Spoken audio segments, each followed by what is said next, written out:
Make sure we Everybody have their mics on? mics on, please.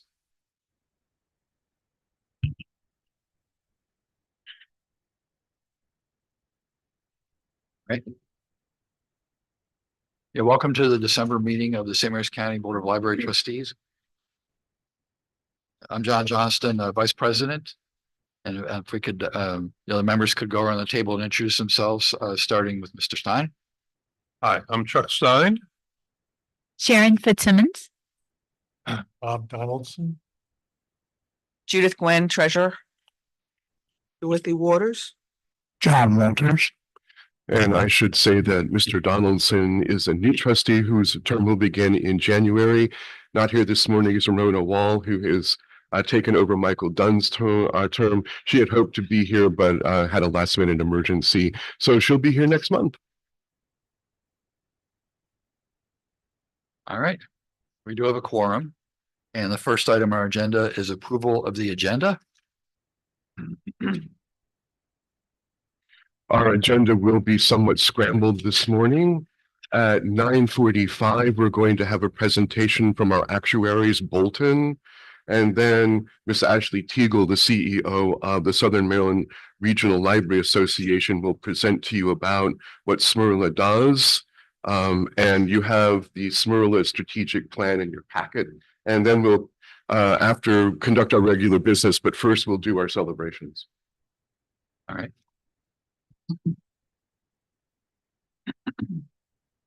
John, did you have an amendment to the agenda? Yes, Mr. Chairman, I would like to amend the proposed agenda to include a document titled Library Trustee Nomination Procedures. We may not get to it. It can be a holdover, but I'd like to get it on the record. And I think you have copies for everybody. So do we need to approve the amendment before distributing the document? Talks next to me.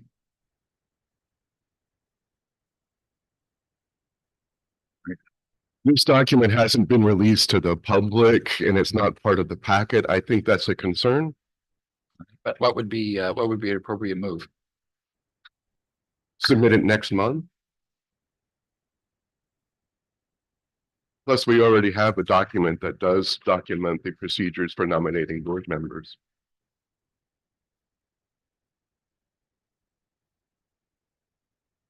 There was a draft about a month and a half ago, and I got some nice input from around the table.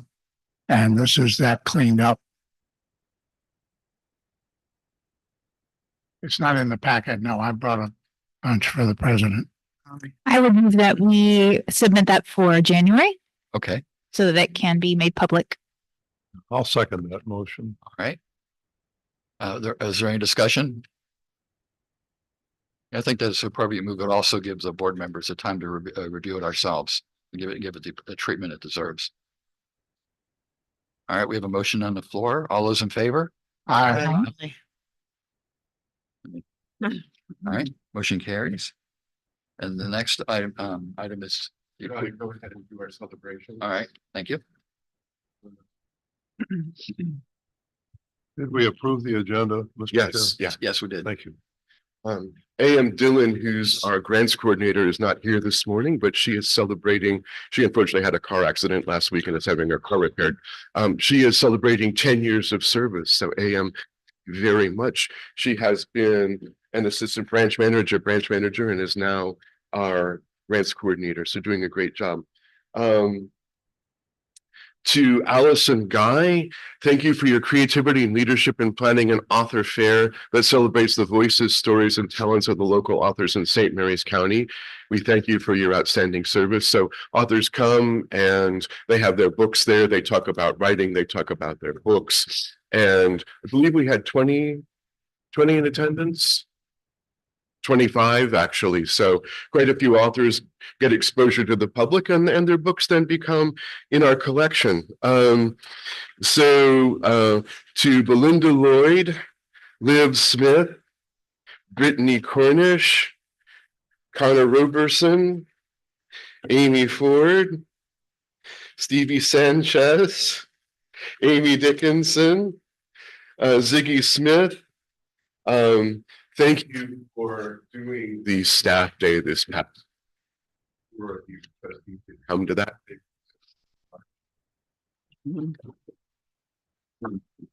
Had amazing feedback from the staff about it, especially the scavenger hunt. It turns out library is trying to find factor. So I if you did a scavenger hunt, you also did that. I also for Hannah Bear, I'm sorry, author there as well. So great job, everybody, and thank you for your service to St. Mary's County Library. Thank you. Yeah, the staff day was very well done. I volunteered to take the group picture at the end, partly because that's part of what I do for a living, and partly because I didn't want staff to be excluded from the picture. Was AM okay? Oh, yeah, she's fine. Oh, that's good. It relatively, it was, it's not at fault, but her car just has to be repaired. So she's working from at home today. So Bolton is here, yes.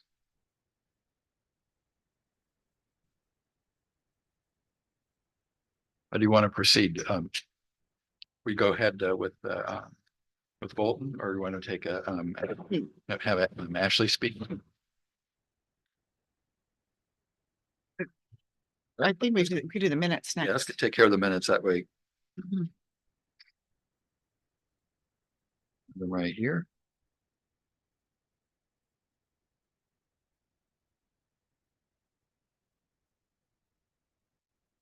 Section 2 of the minutes.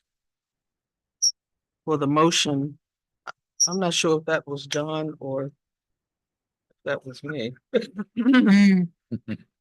For the approval of. I think it was John. Every month, Dorothy, every month. It's Walters. I apologize. We type the two names a lot, so they get mixed up in our brains. I have a correction on Roman numeral 6A. Roman numeral I-4A. Where it says 2001, it was small around 2000, that's 2021.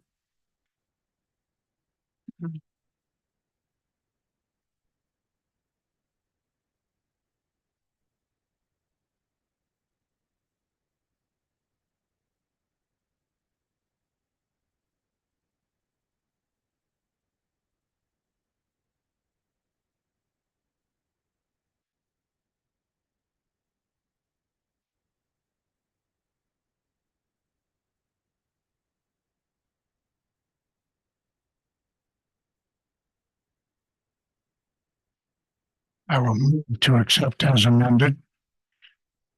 Second, All those in favor? Aye. Aye.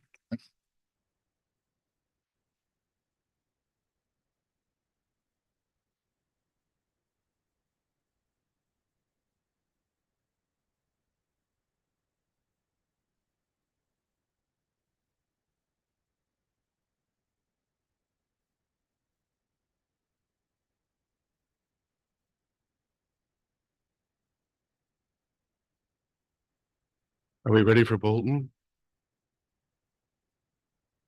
Is everybody ready to hear from Bolton? Yes. Yes, just a quick introduction.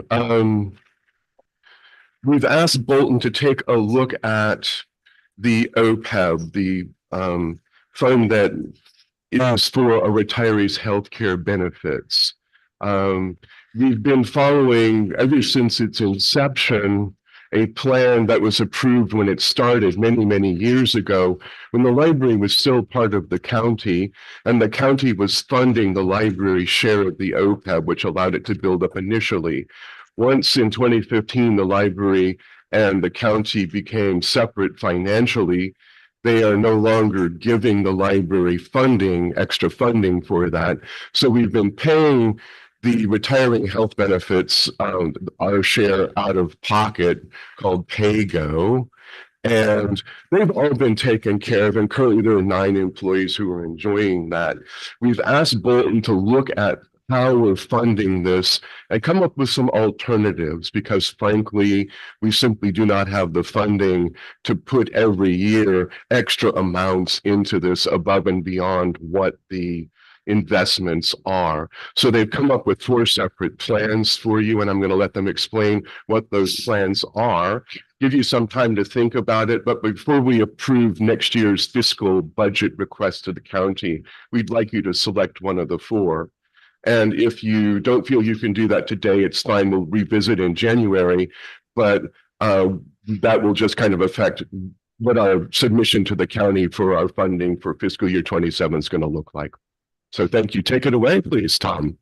Okay, thank you. Do you want me to share the document on the screen, or do you have it in front of you? What's easiest?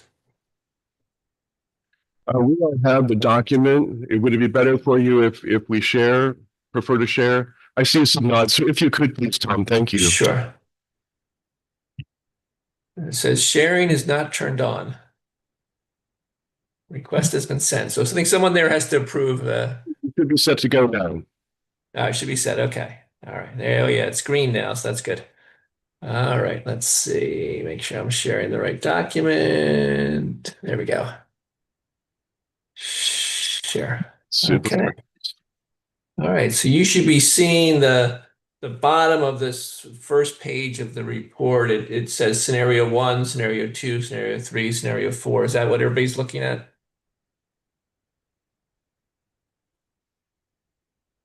Yes, they are. Okay, great. So just to give a high level to follow up what Michael said, scenario 1 is essentially you continue to do what you've been doing. And what that means is that you're not accessing the trust at all, which has about $2.5 million in it. You're just letting it's invested, it's going to continue to grow over time or go up or down with investments. But you've been paying for the cost of the retirees who are receiving the benefit that you have offered to them, really just out of operational funds. And that consists of you provide a subsidy to help pay for some of their medical insurance premium. It varies based on how much service they had and when they retired. It can be as high as 85%. Of the 10 retirees you have now with medical, they're all over Medicare eligibility age, so they are cost-wise much lower cost than a pre-Medicare person. But that's what you're doing today, is you're just paying that out of operation. You continue to do that, just let the trust sit there, and it's at some point it'll grow with investment returns over time and eventually get to be something that you want to use. The second scenario was to say, we have this trust, we should just draw it down. Save the library budget for a few years. If we just draw it down, eventually we'll exhaust it and it'll go to zero, and then we'll have to start paying for the retiree benefits out of operations again. But you have the trust, why not use it in full? That's what scenario 2 says. So a quick point for a new trustee. This fund is not required. We do not have to have this fund. It is entirely optional, so it could be drawn down. But let's go ahead and just so you know that it's not required, as that is a possibility. Thank you. Go ahead, Tom. Sure. And just to follow up on that, Michael, the reason that organizations will put a trust like this in place is that once you have money invested, the investment return off that trust can be used to help defray the long-term costs. So it's a way of putting money aside today for a promise for an obligation you have to make good on in the future. So for your 40-year-old employee who's going to retire someday, you put money in this trust so that when they do retire, you are no longer trying to find budget money to cover them. You have the money in the trust already to cover them. That's the theory of the trust. Scenario 3 is, let's not exhaust the trust, but we can certainly, there's enough money there that you can take some money out on a regular basis to help with the budget, and the trust would be okay. And we had looked at $50,000 a year as coming out of the trust to help defray costs. And the last scenario was to look at something on a long-term basis to make sure the trust is there in the future for those future retirees. So you're gonna take money out of it still, but you're also going to put money in, so taking less out, so that over time it will have money there for future retirees. So I'm going to turn to the next page. And we have a little chart of numbers here. Can everybody see that? Do I need to make it bigger? We can see it. Okay. So you'll see our four scenarios, 1, 2, 3, 4 across the top. Yes.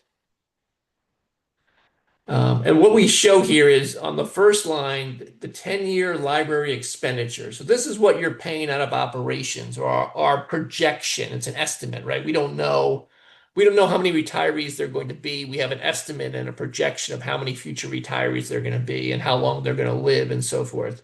So we don't know, we're making estimates. So in the first scenario where we're just going to ignore the trust as if it didn't exist, and we're just going to pay out from operations, we're estimating over 10 years, you'll probably have about $2 million in payouts over those 10 years. So roughly, it's more heavily weighted into the future because there's an assumption that medical costs will get larger over time. And also that over time you will add to the retiree roster. You had about, I think the last census we took in, you had 12 different retirees, 10 of whom were getting medical benefits, some of whom were covering a spouse. So $2 million, if we project out 10 years, the trust fund, because it's just going to grow with interest, and we're using 6% investment return as the average investment return for this, which is, based on how you're invested, we think that's reasonable, maybe even a little conservative. But of course, there's no guarantee that we'll have 6%. It'll be higher or lower. But we're projecting that over 10 years, this last number here, we'll have $2.7 million in assets in the trust at that point. So it'll grow gradually from where it is today to about 2.7, and the library will put out about $2 million in cash over the course of those 10 years. And again, these are our estimates and projections. Could I ask a question? Sure. What's the benefit of having that trust continue to grow without any payoff? Well, it's just sitting there as a fund that's growing. What are we going to use it for? Exactly. You can only use it because it's in a trust. It's dedicated toward this purpose. So you can only use it to pay retiree medical benefits. So the reason you would look at category 1, the reason that some employers would say, I'll use category 1 is because it's not big enough yet. I want it to get larger before I start drawing anything from it. So I'm gonna ignore it and just let it grow. And then some point in the future, when I decide it's big enough, then I'll start drawing down from it or in some portion. So that's what some employers do. But I kind of feel, similar to what I think the flavor of your question is, the spirit of your question, that if you have it, it's there for a reason. It's there to be used for these purposes. And the other three options we talk about are ways to use the trust with different areas of focus. Thank you. The idea was when it was fully funded, which is, I believe, 4.3 million is the figure now, then you start paying all of the retirement benefits out of the fund. And that was the reason to try to have it grow. Specifically out of the dividends. Yes. So that it never draws down the principal. So you'll get pie in the sky when you die. Exactly. And since we're talking about older people in retirement, let's hope that there's quite a bit more pie than die. Okay. So scenario 2 was this idea that we just say, the trust is nice. We have it here. Let's just draw it down. Let's draw it down in full over the next whatever number of years. And after it's drawn down, then we'll have to go back to having the library pay out of operations for it. But we don't want to be involved with having a trust. We don't want to manage it. We're not that concerned about the future cash flow costs. So let's just draw it down. Let's take 10 years. And essentially, over 10 years, we'll have drawn down the vast majority of the assets. And so if you look on scenario 2, the library expenditure for the 10 years is 0 because you can use the trust.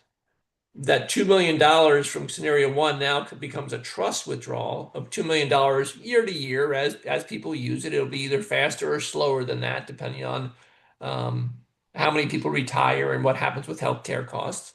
But you draw it down, and at the end of 10 years, you've essentially drawn the whole thing down. And after that point, you'd have to go back to paying the full cost out of operations. So that's an approach if you really don't want to be bothered with a trust at all, you don't think it's that valuable. And for some employers, it's because of a near-term budget issue where they say, you know, let's just use the trust in full. We can use those dollars for something else.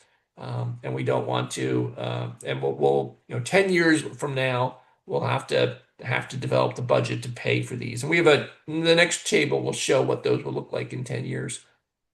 So that's just, yeah, good. Can I ask a question about your estimated 10-year number? Is that based on current increases of healthcare or current increases of cost of living in general? Or how did that number originate? So we do build in what we call healthcare trend or healthcare inflation. So it is not regular CPI type of inflation. Medical inflation has been a bit higher. Much higher. Yeah. So we've been using that higher inflationary increase on the future medical costs. And I should say that these projections are all based on the idea that, when we look at this in the long term, we are making an assumption that the library active full-time headcount will stay about the same. So as people retire in the future, they'll be hired. You'll hire somebody to replace them. And so there's a growing group of retirees, but the active population is staying about the same over time. So scenario two, the trust fund gets exhausted, estimated in 2036, give or take. So that's pretty extreme. That's saying, and I know with different organizations, they've had trouble with that because the idea of taking something off the budget and then putting it back on the budget later can be very stressful. It's hard to bring money back onto the budget because essentially the money has been spent somewhere else and it's hard to get it back. So that's sort of a crisis type approach. Track three or scenario three is to say, well, we do have this trust. Let's use it to help our budget over the course of the time, but let's not draw down so much that it depletes the trust. And so that's what scenario three is. In scenario three, we said, what can the trust withstand? And we said $50,000 a year could be taken down from the trust and things could be managed. So in that case, you see the library expenditures go from 2 million down to 1.5 million. The trust draws down 500,000 over 10 years. At the end of the 10 years, the trust has about $2.1 million in it, $2,076,000 estimated in it, which is about 45% funded. So it's still growing a little bit, or actually staying about the same as it is today with that $50,000 drawdown. And so you have that dynamic where you are utilizing it and you can use it, $50,000 a year. It's a flat amount. We didn't add any inflation to it. We just set a flat $50,000 every year. Lots of ways you could do that, but doing that does help defray some of the library's costs and use the trust the way it was intended, which is to help defray the cost for the library because this money got put in for this purpose, but still keeps you paying for, in this case, roughly 3/4 of the cost are over time will be paid by the library. And when we look at the next page, we get to the cash flows, you'll see that it's a larger share in the short term, but then over time, as the number of retirees grows and medical costs inflate, the 50,000 is a smaller proportion. But at least it gives you you're able to draw down the trust. Can I ask a question about that? Sure. So you're saying that the expected return on investment is going to be 6%. Correct. Which on a $2 million investment, I think would get us $120,000 a year of income. Why wouldn't we draw down by say 100,000 instead of 50,000? And I don't understand the math that says if we draw down 50,000, we only end up with basically the same balance if we've been gaining 6% a year. So I'm sort of having a math problem. Yeah, The OPEB is currently about 1.6 million. total. And I thought you Rita, said I it think was you $2 got me million. wrong. That's, it's at one, as of yesterday's close, it was 1.636 million. So I don't get this math either. We're not at a $2 or $2.5 million balance. We're at a 1.6. And that's what it balance. was figured on. So It was actually So I figured on don't- 1.5. I don't quite follow the, Yeah. I don't Yeah, put the math here So with my, a 1.6 basis. my understanding is that because we're looking at 10 years, it's assuming that whatever's left will continue to earn 6%. So after 10 years, it would be a $2 million balance that we're able to. Right, but if you look at, like scenario 2, we pay out everything. And they're talking about paying out $2 million. I don't see how the 1.6 is going to grow by $400,000 in the next year while we're continuing to draw down on it. It will grow over 10 years, and over the 10-year growth, as more is taken out, there will be some growth. Okay. And then it gets less and less, but it still continues to grow for the 10 years, and that's where that number comes from. I don't see that math working, how we could grow $400,000 on a 1.6 investment at 6%. I don't think that math works. We can show you how we got there, but you're right. I misspoke earlier when I said we're at $2 million today. We're at, as was pointed out, 1.6 million is where things stand it's not, today. it's not that the scenario is false. It could work. I just don't think those numbers are going to get us there. So right now we spend about $90,000 a year on OPEB, and which is over 10 years without inflation, 900,000. So you're thinking this is going to more than double Oh, yeah. in 10 years? Yeah. Have you seen the growth curve for health? Because it's crazy. Yeah. I just know in the last 3 years, I haven't seen it change at all, but that's the last 3 years. It's been pretty flat. And then the number of retirees, I understand you're doing some actuarial assessments here on, where do you see the number of retirees going? I mean, from 10 to what number would you estimate? My understanding, but Tom, please correct me, is that this is factored as if everybody who is eligible for retirement from the library did so. And that's simply not going to be happening. Well, it's not the number of people retire from the library. It's the number of people that retire from the library and opt into the healthcare program, Exactly, which is a pretty small number. I think one time we were talking about 1 out of 10. Throwing out some these number like that. numbers for But I'm just wondering, Bolton, where do you see the number of retirees going in 5 years or 10 years? From Right, 10. So I don't have in front of me the number of retirees, but I can tell you that from we have the 10, we have a population of 40 that we're drawing from. Our estimate is that, I'm just trying to look up the election percentage, is that for the folks who retire with 25 plus years of service, which is where they get the maximum subsidy, 85% subsidy, we expect 95% of those folks will elect to take the benefit because that's a pretty rich subsidy. Yeah. And then for those with less than, with 10 years or only 10 years or so, the subsidy is only about 20%. That only about a quarter of those people will elect it. Will elect to take the medical benefit at that time when they retire. So it is a scale based on how many people, what their service levels will be. What we do in these projections is that we do rely on the demographic assumption sets that the state retirement system puts together, because your population with 40 some people is just not large enough to develop a credible pattern from a statistical standpoint. So in terms of how long people will stay, when they'll leave, we base it on that. And you're right. I mean, with this, when you use things like probabilities work best when you're dealing with very large populations of people. When you're dealing with 40 people, you get interesting results like this says half a person should retire this year. Well, of course, half a person won't retire. It'll be they'll either retire or they won't. And so the statistics don't provide a nice round number. I can get you the sort of a head count of how that is expected to grow over time, but I don't have that in front of me. And I can show you something that shows how we how we project out these assets to get from the 1,000,006. Appendix B to shows, your 2,076,000. the way you've done it on those scenarios. And I guess what I was wondering is why couldn't you expand scenario 3 to take, say, 100,000 out rather than 50?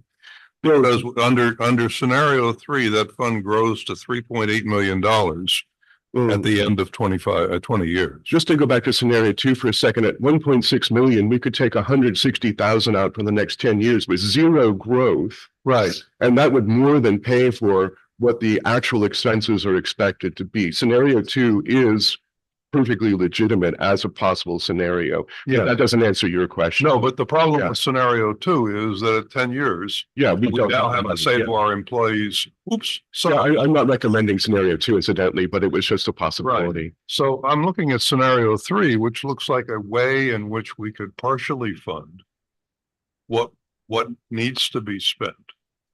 And their recommendation is 50,000 a year. And if I look at appendix B or appendix 2 on the back of the document you've given us, that shows that fund growing, taking 50,000 a year out, growing from 1.6 million to $3.8 million. And I'll give Tom a break here and tell everybody that the 50,000 came from me as a suggestion. Let's look at this. That's not to say it has to be 50,000, just so much as we're giving you, here's what it could look like. So what I'm wondering is if we took 100,000 out, which is basically what we're spending now, Right? we would that I'm asking, what would scenario 3 look like instead of 50? We could ask Tom to run that Yeah. if you would like. And Tom, are you listening? Yeah. The reason I'm picking 100,000 is because he's estimating that we're going to grow at 6%. Yeah. And if we have $1.6 million in there, 6% is 96,000. So I'm saying, okay, well, maybe we'll do a little bit better. Maybe we'll do a little bit worse. We aren't going to provide for inflation, but you know what? We're going to continue to grow this fund. It's going to continue to have assets in it. And we can, this board 10 years from now can say, let's look at how this is working out for us. And it was and just to, a question. yeah, just to reiterate, remember that we went for years just on the original assumptions that from the origin. You can change this at any time. And that's not something I was aware of until we talked to Tom last April and said, we're never going to be able to get this thing to 100%. What can we do? And he said, why don't you change it? I said, oh. So this is the result of that conversation. Yeah. So Chuck, I agree with you, and I think we could certainly look to the fund to pay more. I'm more interested in scenario 4 actually because it is a proportional increase, which would also match the proportional increase of the fund.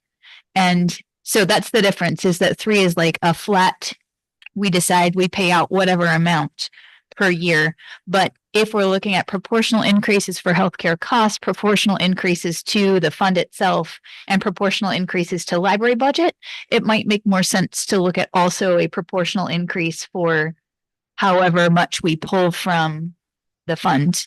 Actually, could we have scenario 4 explained? Because I don't think that's quite right.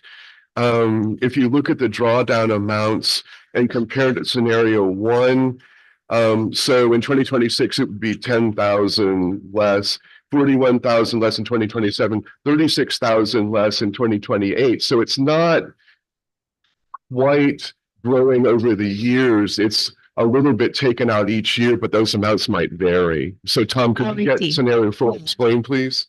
Sure. So yeah, scenario 4 was the idea of using an actuarial approach where we essentially what we're doing is we're paying for the cost of benefits as they're earned by the active 40-some people.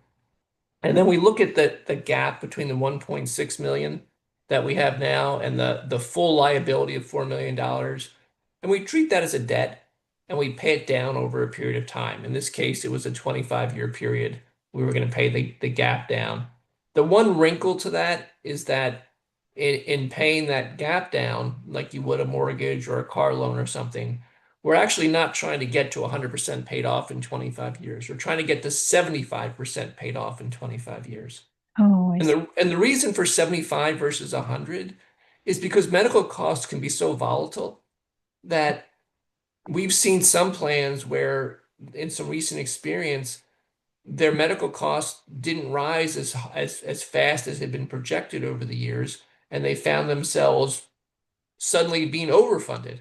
If they were shooting to get to 100, they got into the low 90s, and all of a sudden there was a change, and they went to 110% funded. And it sounds like a good thing. Like there's nothing wrong with that, but from a use of the organization's funds, it sort of says you overspent. You put too much money into the trust. And so for something like this, especially when we're starting out very low funded, we like to say, well, one suggestion we have is, instead of targeting 100%, let's target 75. And certainly, just as was mentioned a minute ago, 5, 10, 15 years from now, this can be revisited and different targets can be laid out. But we thought the 75% over 25 years was a good approach. It would use more of the trust that's being used today, which is 0, but not quite as much as some of the other scenarios. But it would allow the trust fund itself to grow more, which, as was pointed out, the larger the trust is, then the more dividends or investment returns would be available to spin off to defray the cost in the future. So to the comment that was made about it's proportional, it will be proportional in the future. With the scenario 4, you will be over time be able to take out a greater proportion of the overall claims or premium payments in the future. It'll just take a little slower to get there. So it's a little more, I guess, backloaded in terms of how you take the money out of the trust versus some of the other scenarios where it's more front-loaded, taking the money out of the trust. So it's a more gradual approach to taking the money out than scenario 2 or scenario 3, which is a little more in the front end. Scenario 4 doesn't draw down as much each year as scenario 3, but once you get out to 2045, you'd be drawing down a lot more. Right. It's definitely more as you go into the future. And one of the sort of drawbacks with scenario 3, or one of the questions, if we're going to do some additional scenarios, certainly we can look at the $100,000, but one of the questions we would have would be, do you want to keep that $100,000 as a flat amount projection to the future, or should it go up with some sort of inflationary adjustment to keep pace with rising cost, or it was a flat amount? Good.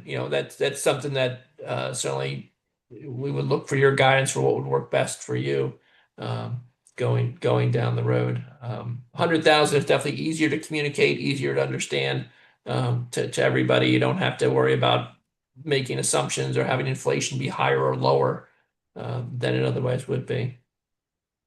So those are the scenarios. We did talk about, I think this here in Appendix 1 on the 5th page. These are the cash flows from the library. So this is the library's operational costs, and these are the figures that were used in developing that summary on page 2. And you can see how they, column 1 is you just keep paying, and we should just make a comment about the how much the library is expected to pay, that 153, because we did a discussion with Michael about that.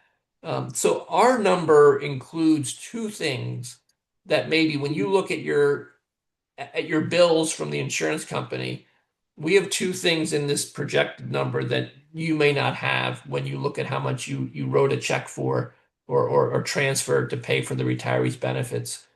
One is we have this idea or this assumption that people retire at a certain pace. And so our number may include some people who are past what would be considered their full retirement age, and they're expected to retire, but they haven't yet.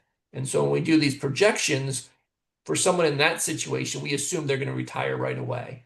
So we may have 1 or 2 people in that 2026 number who haven't yet retired, but were fully eligible at the time the projection was done. And so the assumption is they're going to go ahead and retire. So it's a little conservative from that point of view. The other thing we have in there is it's a little bit of a technical issue. When you when you pay for retiree benefits, there is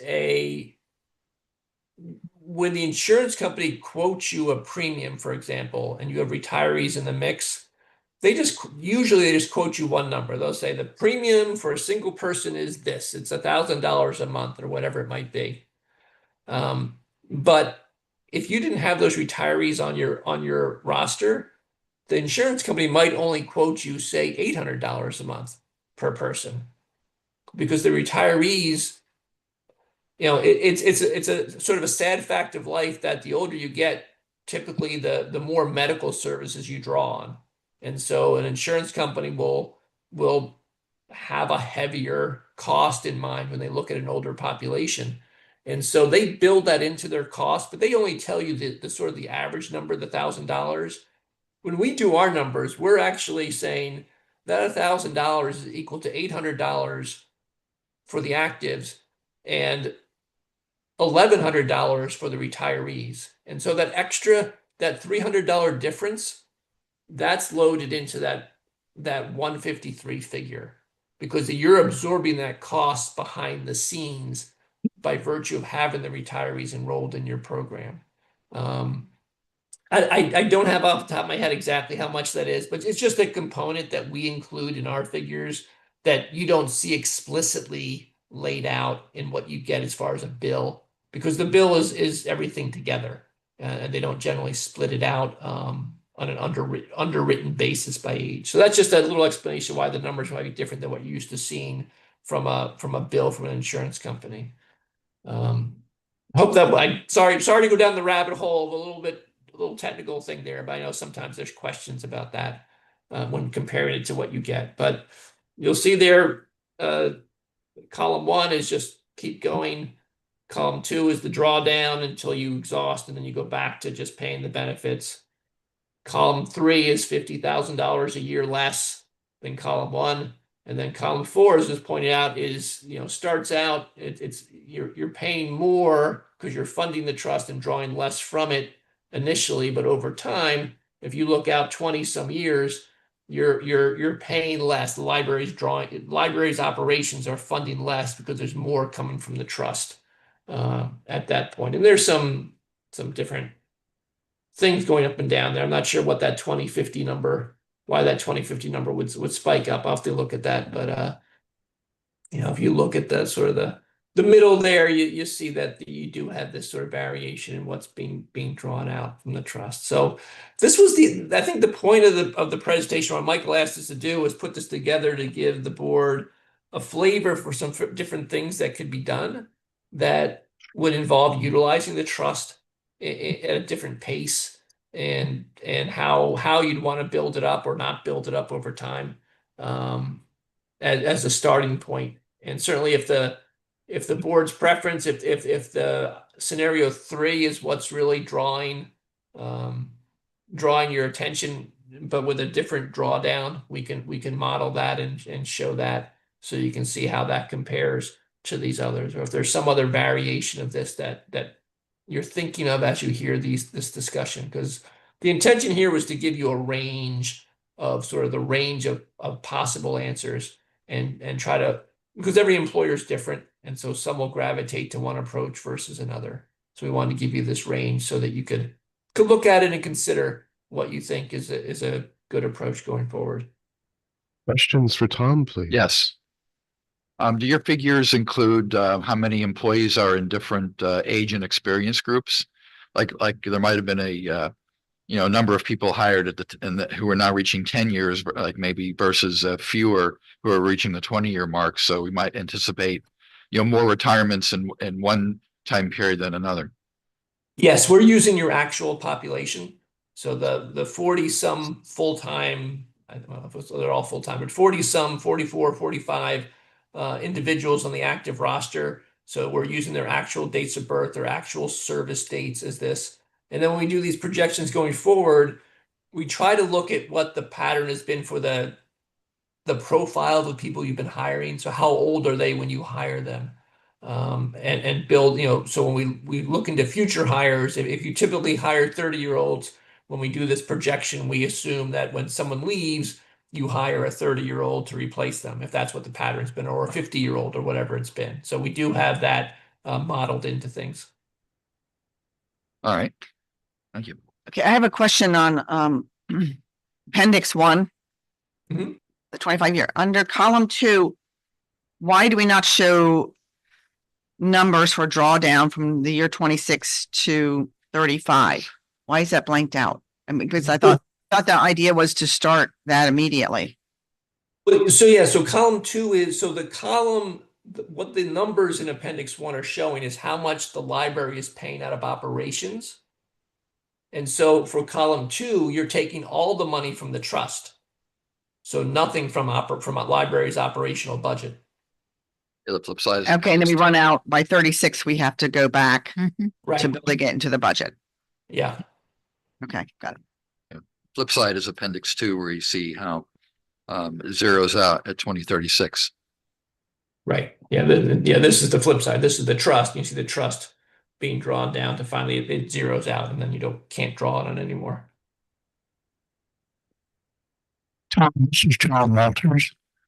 It's my understanding that when a trust of this type reaches 75%, 80%, somewhere in that neighborhood, it is considered, quote, fully funded, close quote. Have I got that right? And is that why you use 75% in That's example? correct. That's correct. And it's a matter of, some employers will say, I'm more comfortable being at 95 or 100, or I'd rather be at 120 just for their own, whatever is going on internally to them. But we think for a trust like this, with the types of benefits you're covering, the 75% rate or mark is sufficiently large that you have material assets that can provide a material aid to the library in financing these benefits in the future. So there's. Wait, then can I clarify? Because I think I misunderstood column 4, which you pointed out already. This employer contributions on your appendix 1 is in addition to the PAYGO. No, instead of. Well, then where is so if this is, So the first year, does it assume? okay, We're contributing understand. 53,000 over and above the 90,000 that we have budgeted? Right. We're saying that you're going to take out, essentially what we're saying in scenario 4 is that you're going to take $10,000 out of the trust in that first year. I follow. Thanks. And then next year it would be 41, and the year after Exactly. 36, and the year after 31. And so, yeah. And it varies each year, as Michael pointed out, and sometimes a little bit lower, sometimes a little more. John Johnson, the answer to your question is that 153 is the estimate that he's creating based on the fact that if everybody who is eligible to retire right now was actually retiring this year, that's what we would be paying. But we are only budgeted for 90-something thousand right now. So the numbers won't match our budget. Okay. Because they're doing the estimate. Yeah, at no point would we ever expect, as you see, for year 2050 to be putting out $432,000 from the library alone. So, it's. Yeah, sometimes these projections, when you start compounding, it gets to a point where you think, well, that really could never happen. I did a projection once for a cemetery where they said how much is it going to cost to trim the grass 50 years from now.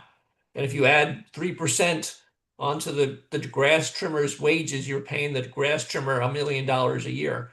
Can I get that job? But that's just the compounding and inflationary factor. It can lead to numbers that seem very much outside the realm of reasonableness over a period of time. What is the latest percentage of funding? I'm sorry, I didn't quite catch that. Our percentage of funding, what does it currently stand at? Carrie, are you on? Do you have that? I don't hear Carrie. Okay, let me take a quick look. I think it's like 38%. Yeah, I think that's about where it is. I'm just trying to pull up the last report. Yeah, 38.5%, the last actuarial we did. Tom Carey never joined us. Oh, okay. Um, What did we actually pay out from library budget this year? Well, we have those exact figures for you coming up when we look at that, but I can tell you just one second. Just a rough number. And It's actually, about 46,000 so far. It'll be probably right around the 90 total for the year. Right, and that, yet they're showing us paying out 153,000. That's because of all the assumptions that, Right, so, you know, somebody who's got 30 years in but isn't planning on retiring has retired, grow into. right, yeah. right. Realistic. This set of assumption is. Well, I'm wondering, how does that, we don't pay out 153, we do 90. How does that affect column 4, the 143,000? You know, in this scenario, we would pay 10. So would we pay anything? Would we pay the same percentage? How do you adjust? For column four, 4, we'd be drawing down from the trust the amount that would be assumed we'd be paying. We could draw down more, and that's where we start getting to the 50,000 a year or some variation thereof. So we would pay the 10,000 even if So- we're 90? Yeah, so the way it would work would be, for example, if people didn't retire according to the actuarial assumptions, and so you had less, and say it was say $100,000 in payouts in fiscal 26, you would say I have $143,000 budgeted. I'm going to pay out $100,000 to cover the retiree's costs. The $43,000 difference that would get added to the trust. So that would, in that year, it would help to build the trust up. In some future year, we might think there'd be, or the assumptions would say there's going to be 3 new retirees, but there actually would be 6 because people don't listen to the actual assumptions. They don't ask, how many am I supposed to retire now? So you might have a year where there's 6 people and the pay-go, the dollars out of the trust might go up much faster. And it would be the opposite situation where it'd be a negative cash flow to the trust where more money would come out and be a net negative coming out of the trust versus a net positive. But the projection here is that with this, you would, in that first year, if you had $100,000 in actual costs, you would just put the $40,000 difference into the trust. And I can, if we're going to go and look at this a little more refining, I can certainly review these pay-go numbers so It's they're less out and grows more. more aligned. I understand this now. Tom, correct me if this is wrong.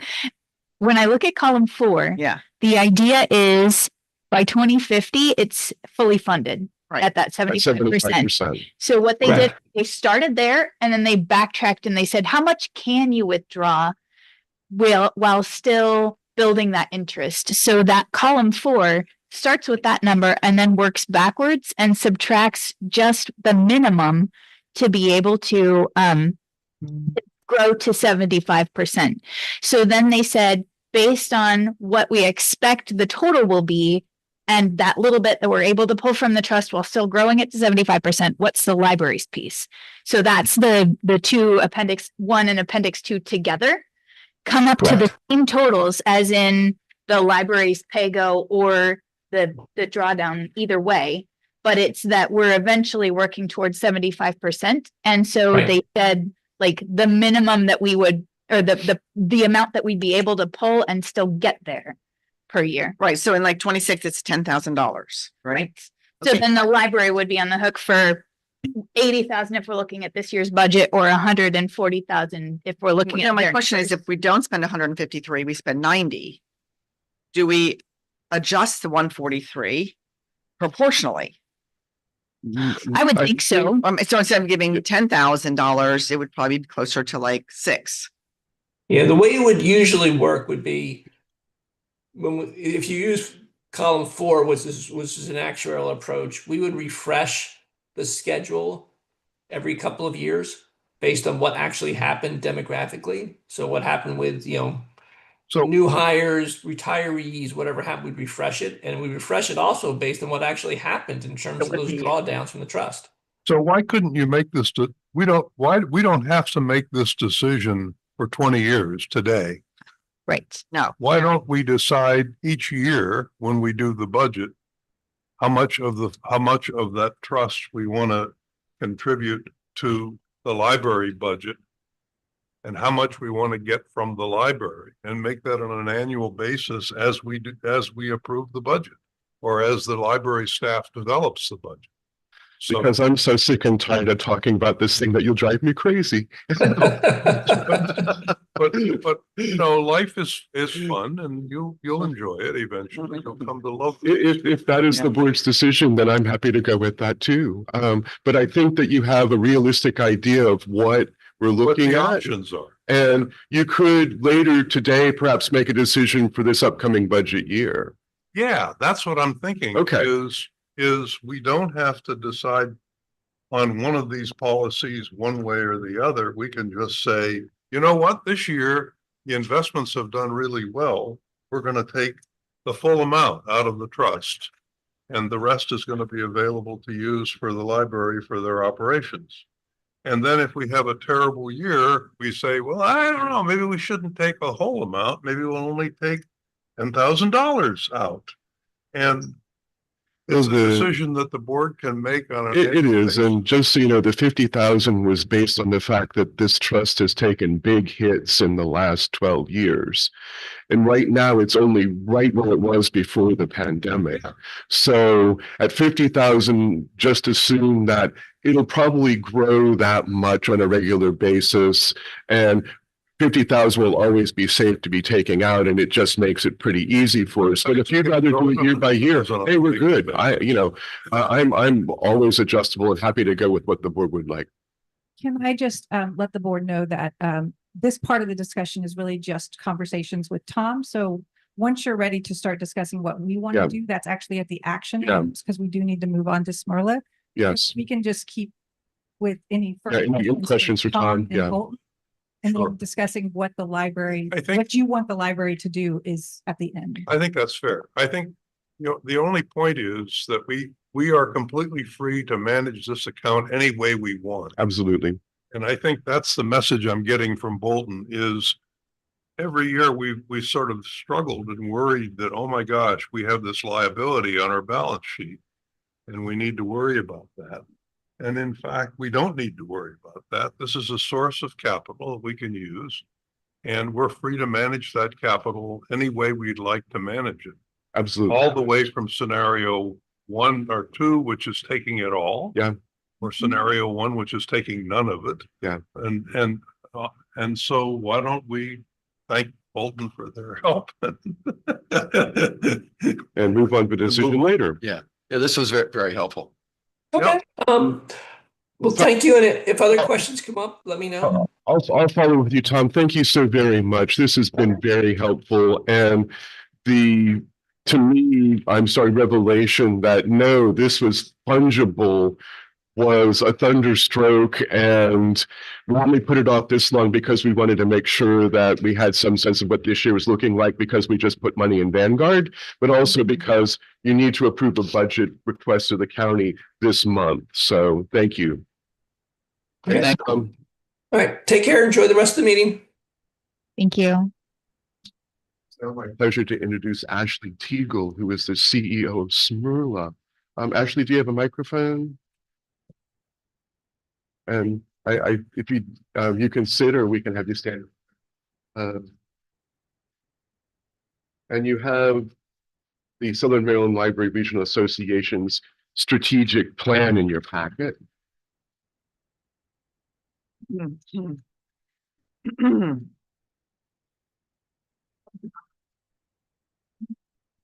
I have, I think. Yep. Okay. Can you all hear me? It won't come through there. Oh, sorry, it's just through thank you. So good morning, everybody. Again, I'm Ashley Teagle, Smyrla's CEO down in the Charlotte Hall branch of your library system. We share a facility. And so I spoke with Michael, he asked me to come today just to kind of give you an overview of the services that we provide to St. Mary's County Library. So without further ado, I'll jump right in. So the state of Maryland established 3 what they call regional libraries to provide cooperative services for our rural libraries here in Maryland. So of course, there's me down at Charlotte Hall, but there's also one on the Eastern Shore in Salisbury, Maryland, and then another location in Hagerstown, Maryland. And so the idea is, when you look at our central Maryland public library systems in particular, they're able to, because of the amount of funding they get, their population that they have, they can really carry out many services independently without additional support. But with our smaller, more rural counties, it actually is a bit more cost effective for several counties to work collaboratively. And so that's where Smerlo comes in. It's kind of pulling together those regional contracts and agreements that are more cost effective for everyone. So probably the biggest thing that we offer is what we call information services. In private sector, we would call it IT. So things like when you go to the library's website and you're able to get into an online catalog, that's actually something that Smerlo provides in the background. We also do a lot of digital content. So again, when you go to that online catalog and you choose the electronic services option, all of those different resources that pop up, a good majority of those are actually funded either in part or in full by the regional library. In library speak, technical services is actually cataloging, materials processing. So when your library orders books, they don't just show up ready to go. We actually have a team of staff that will make sure that people can easily find those items in our catalog so they can put them on hold. And then the other thing is, if you all have special requirements for labeling, stickers, anything else that helps customers find those things, we have a team of staff in the office that is their sole responsibility. Delivery is another big thing. So the great thing about being in a consortium like Smerlo is St. Mary's County's customers aren't limited to just what St. Mary's County owns. So particularly that's helpful for popular titles. If Charles has ordered 5 or 6 copies, you all have ordered 5 or 6 copies, and Calvert has as well. Those items are able to move throughout the region and hopefully shorten the time that people are waiting for materials. But also from a cost standpoint, let's say only one customer wants a book, you don't have to spend the money to purchase it as St. Mary's County. You can just have the customer place a hold. It's going to show up in a couple of days at their local library. Another big thing that I think a lot of the public doesn't know is library training. So in order to be considered a qualified librarian, there are steps that you have to take. There is a state certification that both public library directors and library staff are required to have. And so on an ongoing basis, Smerlo provides a lot of that training. Since the pandemic, we now provide those by way of webinars, but we still do quite a bit on site in our facility, in particular for things, going back to the technology piece, we also maintain a software that's very library specific. So to check out materials, to return them, to help in support of when your libraries are purchasing materials and tracking those things. That's all on software that we provide, and we have computers at our facility on a training server so that we have staff join us. They're able to get that training and practice using the technology before going out on the desk. And another thing that we're doing is marketing support for everyone. So I'm sure you've all heard of One Maryland, One Book. That's a program we put a lot of marketing support behind. Summer reading, of course, is another really big one. In keeping with our current strategic plan, something that our regional marketing team wants to explore is actually a direct mailer to non-library users, actually. So I know they've got some quotes for that. So those types of cooperative projects that would benefit everyone from a marketing standpoint, the regional library is going to pay to support that. Also interlibrary loan, which is a little bit different from delivery. Interlibrary loan is anywhere outside of our cooperative service area. And so we have a full-time staff member that processes when those books come in through the statewide delivery system and make sure they get back out to your customers. And the convenience of that is they can return them just like they would anything that's locally owned. They don't have to drive their way to a special location. Actually, is that the same as Marina or is that something different? That's Okay. And then lastly, advocacy support is something that Smarla helps with for all of our libraries in our region. So I'm currently a member of the Maryland Library Association Legislative Panel. I'm also a member of the Maryland Association of Public Library Administrators, Intergovernmental Relations Task Force, and really trying to spearhead more regional cooperation in that space. So for example, going into the new year, we're going to do a combined virtual advocacy meeting with our Southern Maryland delegation ahead of the start of the session to kind of get our library priorities first on their list. And we will make sure that we provide, again, all of that marketing support. We've been the ones that have extended the invite to legislators as well as we'll prepare. Any questions in general about service? Hopefully you knew a lot of them already. Another thing that Smirla has is a data analyst. So this person manages all of those electronic resources I mentioned, but can also do a lot of customized reporting for your libraries. So on the back, it's just like a sample of the kinds of things that if Michael were to call or any of your staff really and just want to know, we can share that out. So you'll see, for example, tracking your overdrive checkouts over time. A little fun fact at the bottom right about top 10 collections that check out in fiscal year 25. So for you guys, it looks like it was picture books, adult fiction, and adult DVDs in that order. And so that's really useful to either your branch staff or again, even for the advocacy. We pull on that data a lot to explain the impacted values of libraries. And so finally, just kind of putting numbers to some of this, it really does save small systems a lot of money to have a regional library. Again, because you're not having to go out independently. I can tell you from experience and talking to my other regional colleagues, sometimes vendors will give you different prices. And so having dedicated staff that can really work hard at trying to negotiate the prices down to hold them steady really helps to stretch everyone's collective dollars. So just putting some rough estimates on the services we provide, St. Mary's County realizes a bit over $558,000 in value from just our IT services. And again, that's the purchase and maintenance of that specialized integrated library system software, the ongoing licensing costs, as well as the staff that are needed to maintain those systems. Because of course we can't just launch software and just let it go. We just did a major upgrade to that software probably in the last month or so. Other library support. So some other things, just as I'm talking with Michael and my colleagues here in the region, if there's other things that are requested, Smirla certainly tries to accommodate that in our budget. So right now, we are helping to support the hotspot programs at the libraries, excuse me, I'm getting back here. The libraries in the region.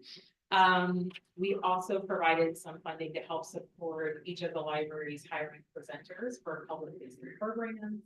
And we also included funding to send one participant from each system to a statewide leadership program called the Maryland Library Leadership Institute. So that number may very well vary just depending on the conversations again with Michael and our peers and just seeing what are the current needs.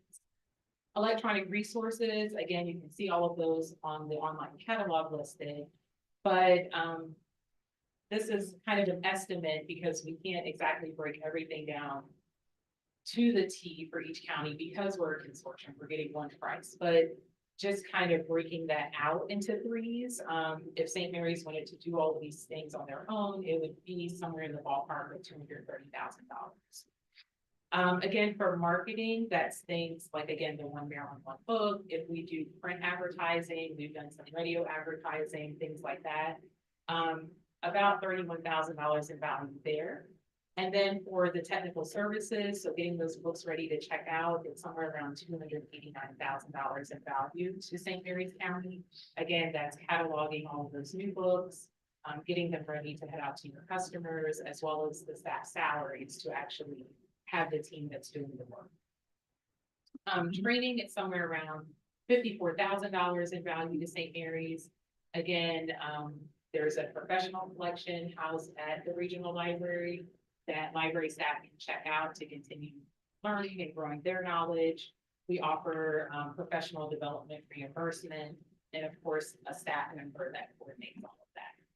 And then lastly, the materials delivery and interlibrary loan is right around $172,000 in value to St. Mary's County. We have a third-party vendor that maintains the vehicle and provides the staff, and they run that for us 5 days a week. But it also includes things like postage, because we do the interlibrary loan, and there are occasions where we actually need to ship books back to other libraries.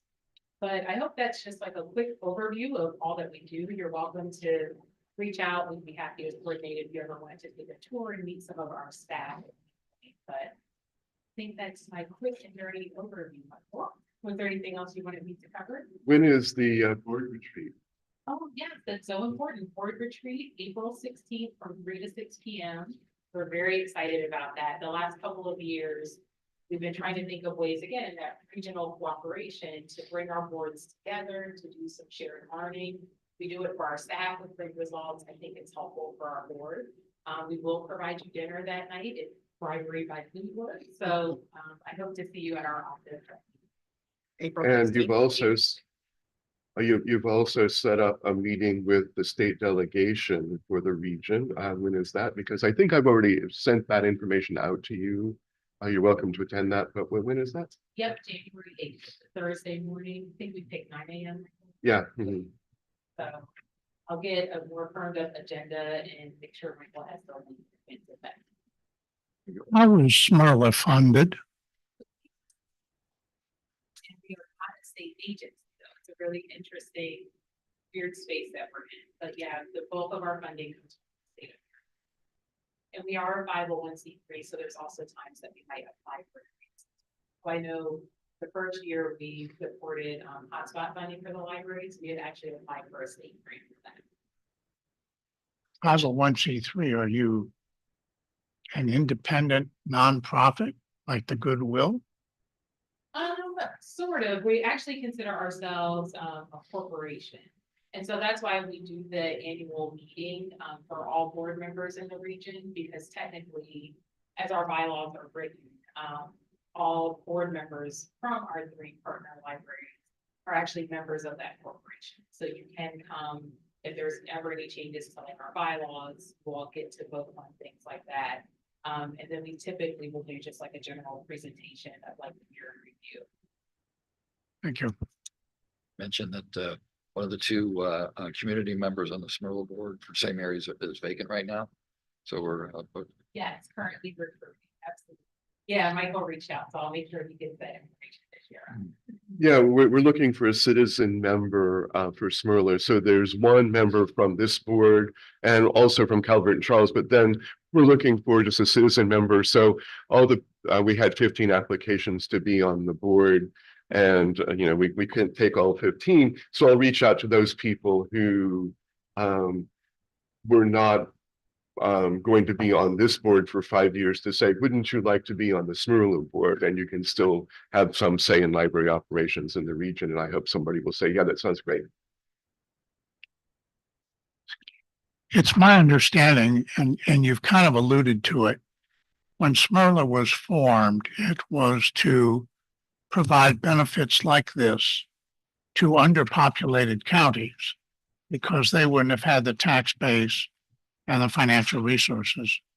And somehow I've got it in my mind that at the time of Smyrla's inception, it was counties of less than 100,000 population. Interesting.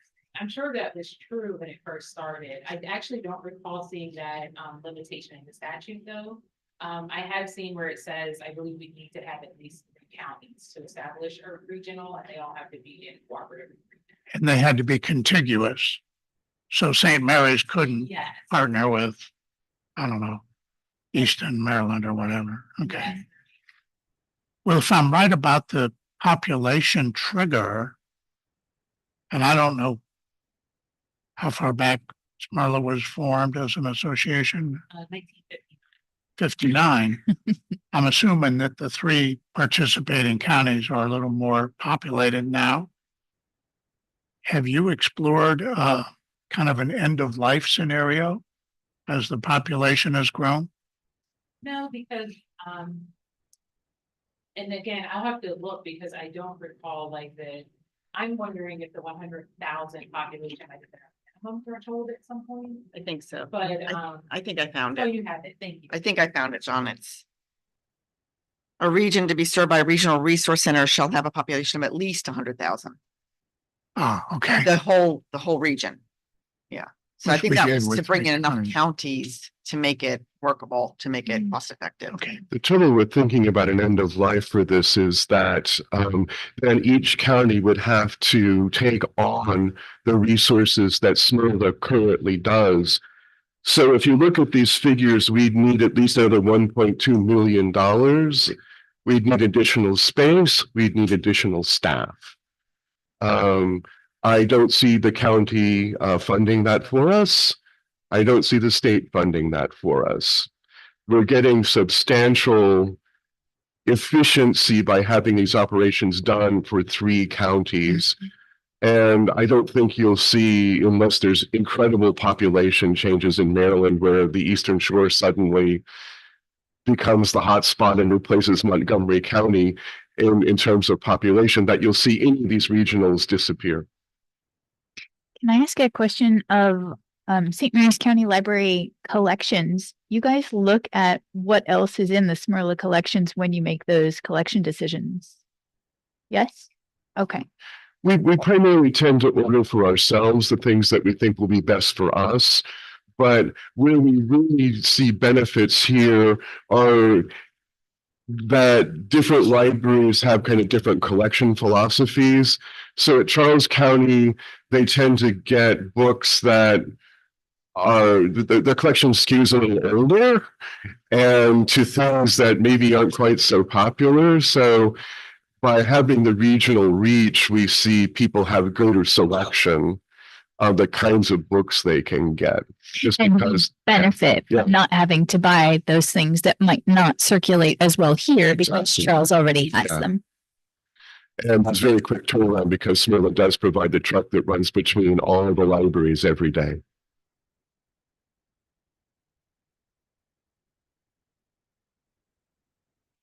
For your time. And yeah, if you think of anything else, please let Michael know. I'm happy to deep dive into. Thank you. At this, yeah. At this point, you often decide you want a 5-minute break. Put that up to you. All right. And when we come back, we need to look at the expenditures. All right. We're going to entertain a motion for a 5-minute break. Make a motion. If you don't need one, then let's keep going. Over to you Say, for. Sean. All right. For a break? Looking for a break. I'll second the motion. All those in favor? You got your break?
All right.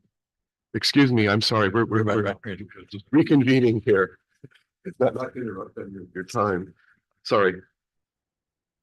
All right, we're back in session. And we have the president's report with the monthly expense ledger.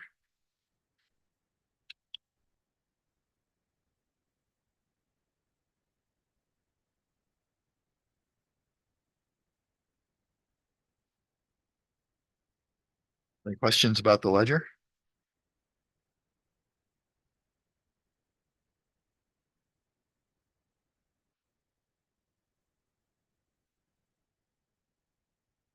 We did the audit recently.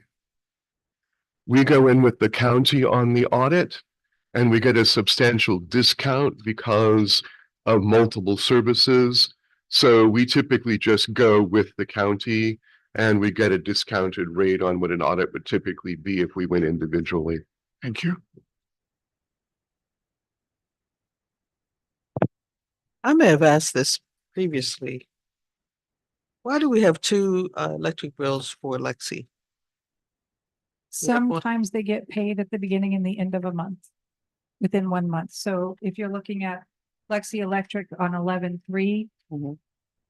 was the bill for the previous month, and then we managed to get it paid on at the end of this month instead of the first of the next month.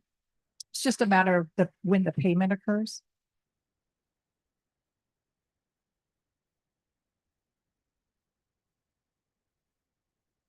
They don't always come in at the same time, or is that right? It does come in at the same time every month, but that doesn't mean that we can process it depending on what's happening in a specific week, as to when we get it paid.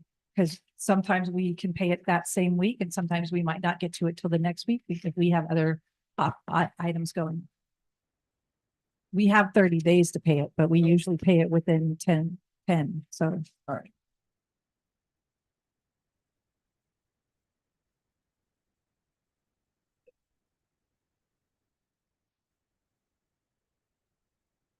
So no further questions. We're getting a motion to approve the ledger.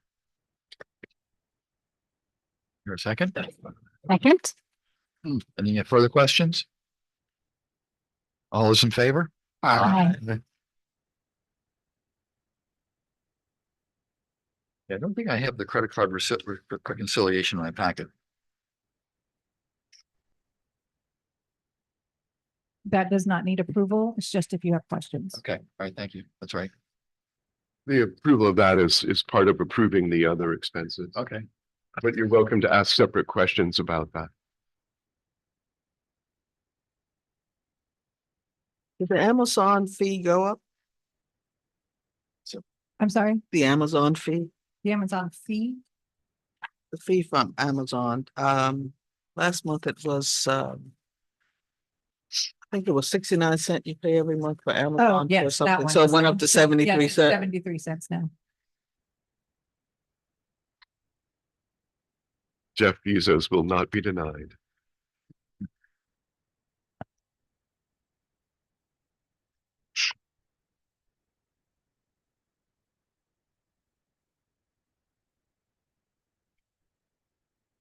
No questions about the reconciliation report. Move on to treasurer's report.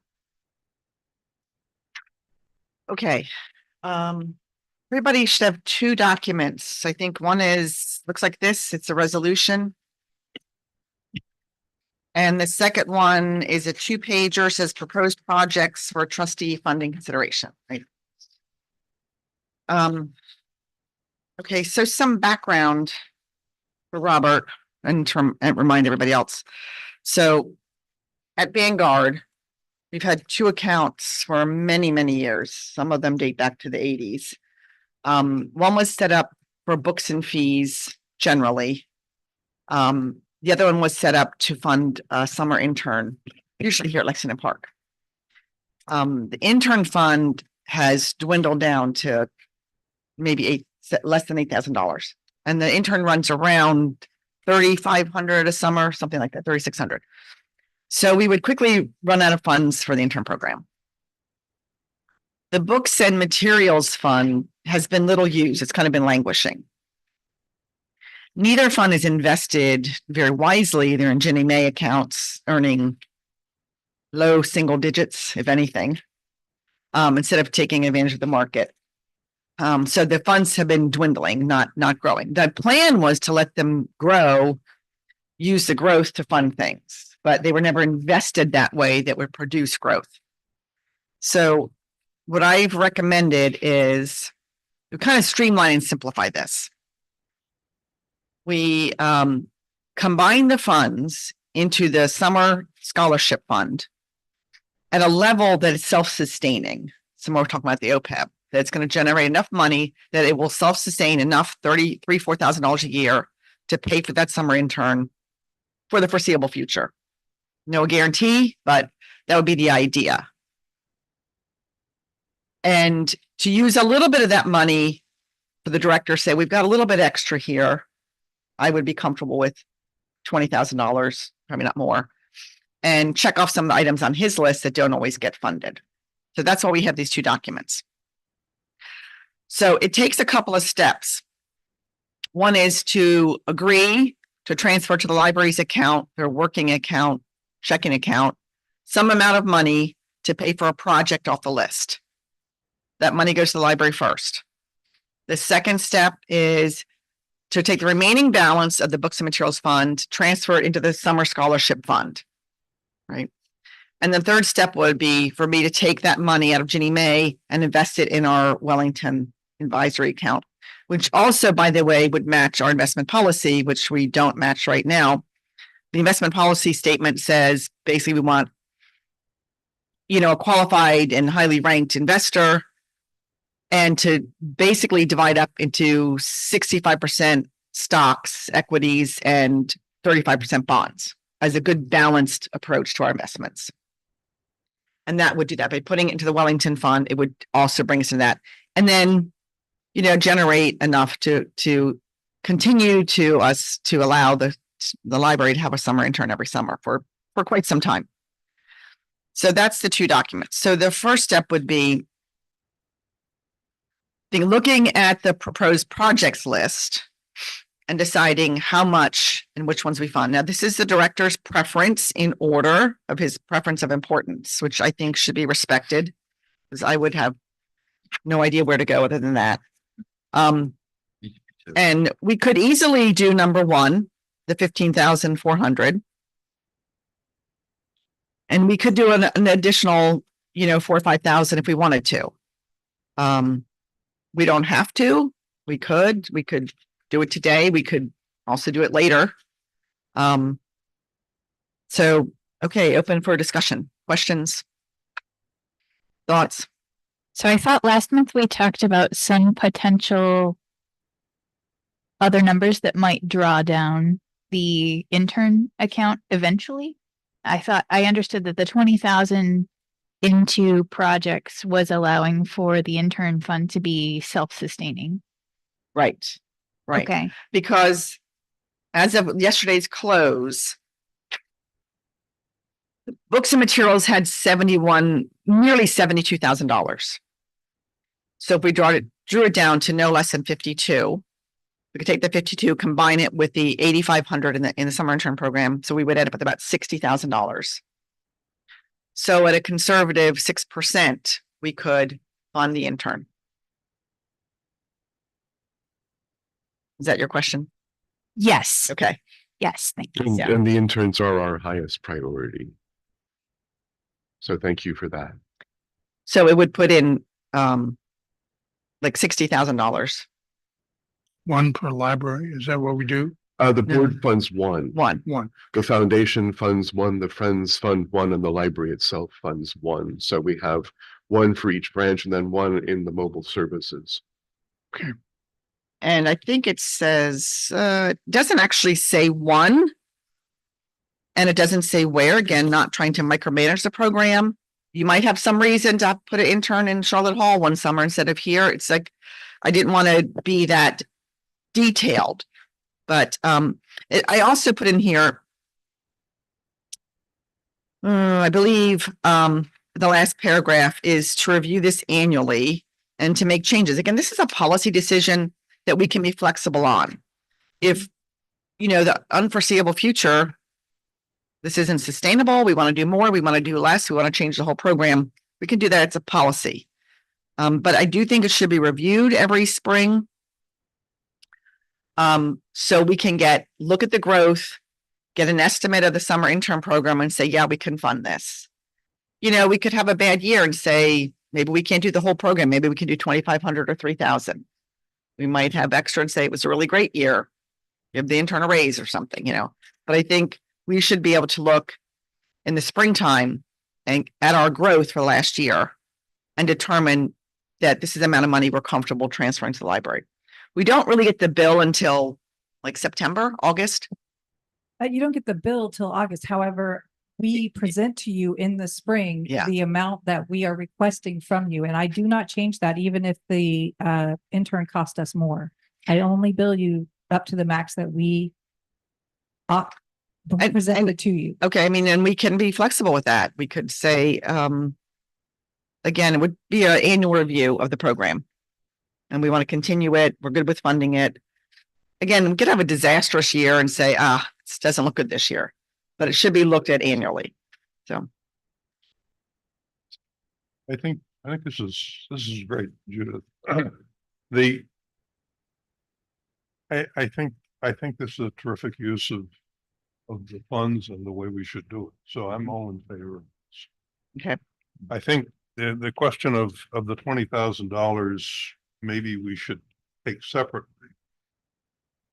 The question of what you want us to fund and whether Michael wants us to fund this sort of the first 15,000 and then what's left, or whether he wants to do some portion of 15,000 and some portion. That's really a different discussion, but I think I'm strongly in favor of what you suggested of consolidating the funds and using them for this purpose. Okay, but I can't consolidate till we decide how much we're going to transfer to the library. I need to transfer that money to the library and then consolidate the funds. Right. I could do it in a different order, but I don't know why. No, either way. Yeah. So.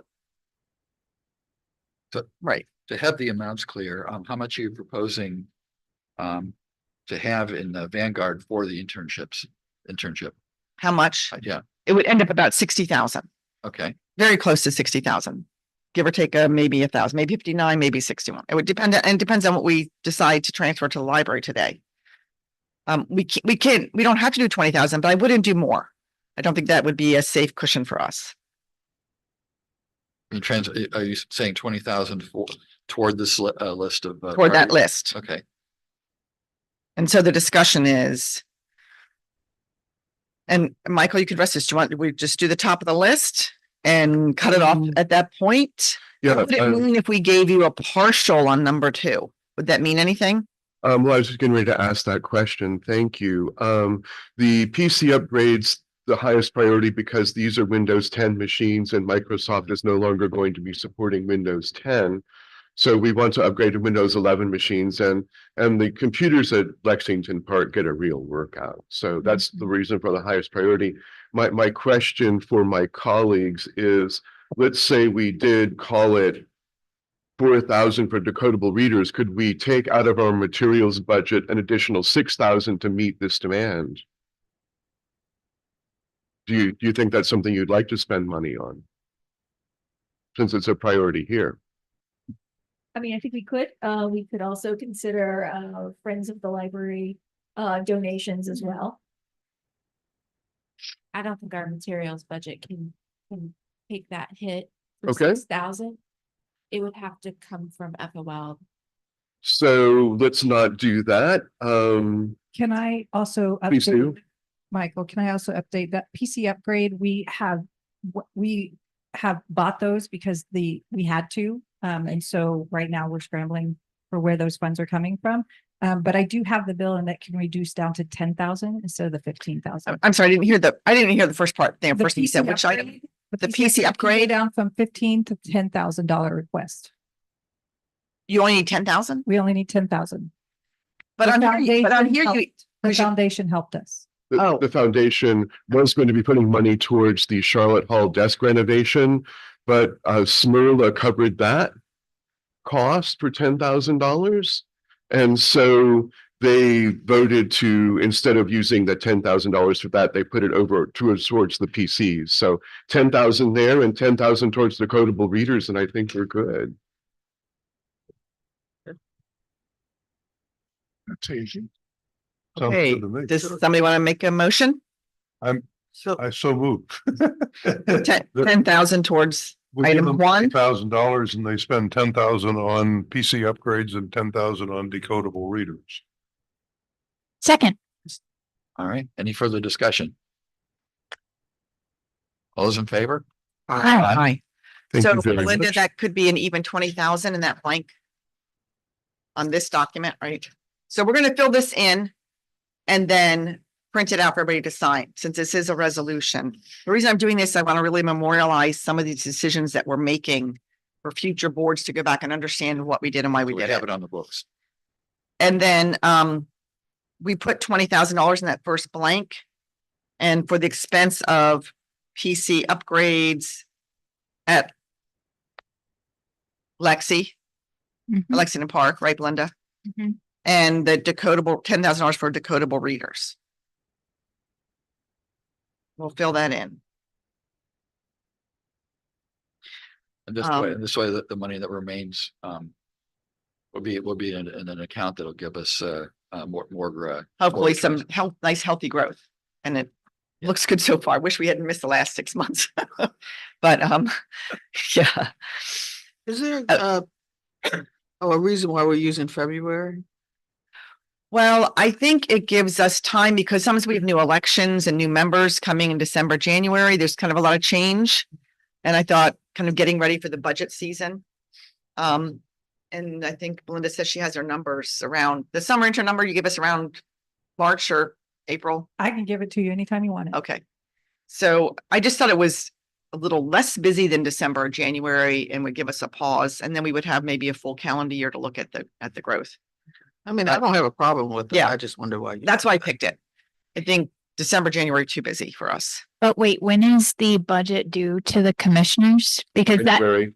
okay, because that needs to be at the same time, because if we're committing the budget that's going to the commissioners to have an intern line item, this has to have the matching. It's kind of always in there. It's always in there. It's always in there. And Anyway, we've never even voted on it. It's always I in there. wouldn't mind having $3,800 in my pocket, but in terms of the library's overall budget, it's fairly easy to manage. So yeah. Like if something happened and we were off by a few hundred Yeah, or something. Yeah, Um, I don't think that you have to have that decision for the January presentation to the county. Okay. And we do have an ability to reprogram funds. Especially a small amount, so. All right. The next item is a Smyrla report and that goes to. Sorry, so do we need to, Are you looking for a resolution to? I think we should vote on this Yeah, and then we will also sign it. So I move that this resolution be accepted by the board, printed and then signed into library records. I'll second that. Okay, any discussion? And a space will be added for Mr. Walters. That was just inadvertently left off. So we'll. So, yeah. All those in favor? Aye. All right, thank you. Yeah, thanks for putting that together. Thanks, Yeah, Judith. yeah. Good, I'm glad to put this one to bed. Yep. All right, the Smyrla report. Yeah, Bob, I'm the board representative on the Smyrla board. Each, as Ashley said, each of the 3 library boards in Southern Maryland has a representative on that board, and then plus 2 community members. That's why we're looking for. At present, we only have 1 community member from St. Mary's, and so we're looking for a second. We're not doing quite work. Here it is. Okay. Oh, okay. All right. That's just better. All right. Let's see, we met on December 9th. We meet every other month. So we filled some spots in or actually did filled some spots on the IT team that were vacant. Her staff has received proposals for the facility study that Smerla is teaming with the Calvert Library. They expect to award the contract early next year. State Librarian Morgan Miller will be coming down to tour the building on December 19th and further discuss Maryland's capital improvement plan process.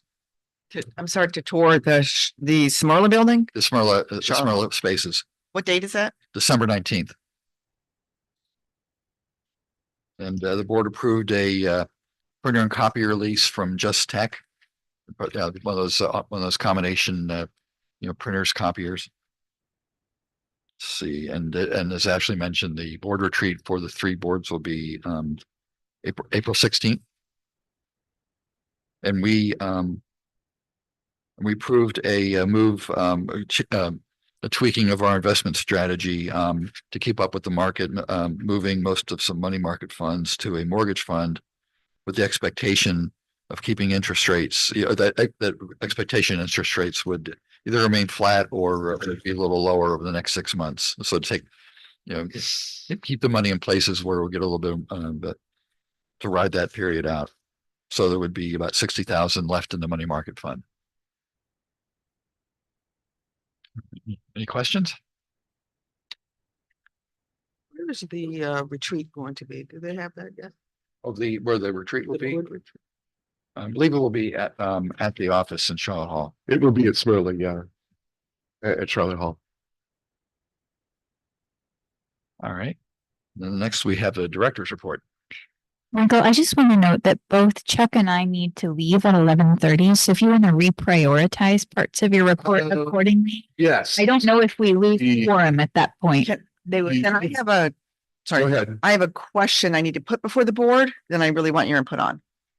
And it's really to Smerla. So, there's been discussion about the space in Charlotte Hall and it's getting a lot of attention from the commissioners. It's a big project coming up, has a lot of community impact.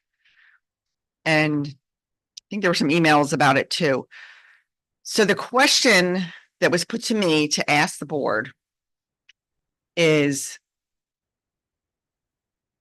they've already approached the state on some level. I know the county attorney's looking into it. Do we want the county to approach the state to open a discussion about getting more space in Charlotte Hall?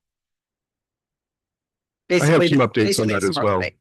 So how do we feel? This is just to open a discussion and negotiation with getting more space in the Charlotte Hall building. By asking Smerla to find a different location? Yes, Okay. yes. I have And updates on it's that as just well. a discussion, negotiation. There's no guarantees of anything. But the county is willing to pursue this discussion if the board feels it's something we should pursue. I'm also in conversation with commissioners about this. May I give you an update first then, before you make that decision? Sure. There's also activity at the state level. I draw your attention to a document that I presented to you, which is the original agreement. 89. So you'll see on page 1 of that, this building shall be at the bottom, designed, constructed, so on and so forth. Look at the money that went into this. $350,000 from the state, $2.6 million from the state, and $230,000 from the county. This was a state-funded building. Now, as soon as they built it, they gave it over to the county. But if you look, please, on page 3, you'll see at the top of number 5, the county agrees to reimburse the Maryland State Department of Education the amount the department determines the facility ceases to be used for a resource center or cooperative service program. So it could be that the state says, fine, where's our 2.6 million? But we are having activity at the state level as well. So the Maryland Attorney General is looking at this contract. And the state and Smerla are also hiring a contract lawyer. And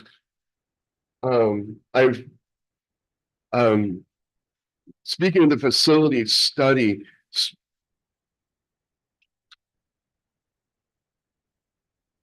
Okay. Smyrna is not averse to leaving. They would like to have their own facility. It will take a lot of money to do that. They can't just go into a retail center.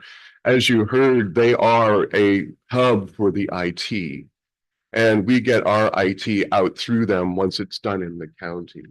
So this is going to be a lengthy process for them to move. But they do want their facility study to say how much space do we need? And Commissioner Colvin and Alderson have asked me what I thought, and they said, let's wait for this, but I think they need at least 8,000 square feet. So I just want you to be fully informed that there's a lot of activity around this. I think it's fine for the board to say, please look into this. But I think we should also be aware that the process is likely to be lengthy, probably can't be completed until such time as their facility study is done. And that may put a time crunch on our request for capital funds.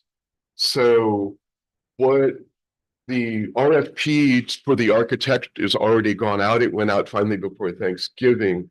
So what I've asked the county to do is have the architect come up with 3 plans. One with the facility completely dedicated to the library, one with Smyrna sharing slightly more space, and one status quo. And that will allow us, I think, to, as necessary, continue pursuing a grant on the current schedule. By late April, we'll have to have a grant proposal put together, and we need that architect to have given us plans, construction schedule, construction estimate in order to really have a good shot at this. Now, the good news is that the turnaround time should not take long to choose the architect. There's 9 architects who bid in 2023 to be considered preferred vendors, and they will only present it to those, and they know they've got a quick turnaround. So by January, an architect should be selected and we can really move forward with these plans. And I think if we're flexible, we can determine whether or not we'll be able to hit that fiscal year 28 goal. But I don't know right now that Smyrna will be out by then, no matter what happens. So I think it's good for you to say, yes, county, please approach the state. Just be aware that this is going to take some time, and we'll have to have some sensitive negotiations about this fiscal year 28 deadline. It might have to get moved back. Can I ask, we briefly talked about this a long time ago. Is there even an option to let Smyrna stay there with all their IT and the library moves out to a location that's closer to the strip and in a better path that has better parking? Yes, if we had more money. Currently, the county has 5.5 million set aside for this. Let's say on top of that, we could get another 2 million from the state. We'd have 7.5 million. That's not going to build a particularly large library. Now, if you were talking about going into an existing space and renovating it, I think you could do that. I don't know what's going to happen with that, all that space in the existing building. I mean, Smyrna doesn't need all that. Could the county do something with it because they own the building? Yeah. I think it's also worth pursuing that as an idea. I mean, yes, Smyrna doesn't need that space, so I don't think they would want to be stuck with it.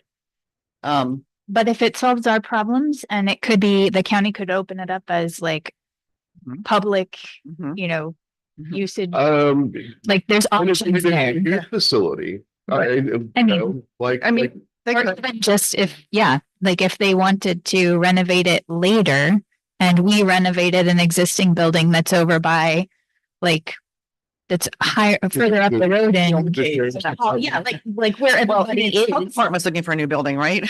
So the sheriff's department might want a space up north. So might I ask that instead we open a dialogue with the commissioners on all these possibilities? Sure. Yeah. I love that. It's kind of like, we don't know that we can solve this in time for fiscal year 28, but could we move forward on fiscal year 28? If you want a new building for 20,000 square feet, we'd probably be talking about 12 total. I mean, I do think that would be helpful, but I don't know how. We have to have a public meeting because we're in a quorum, both commissioners and the trustees.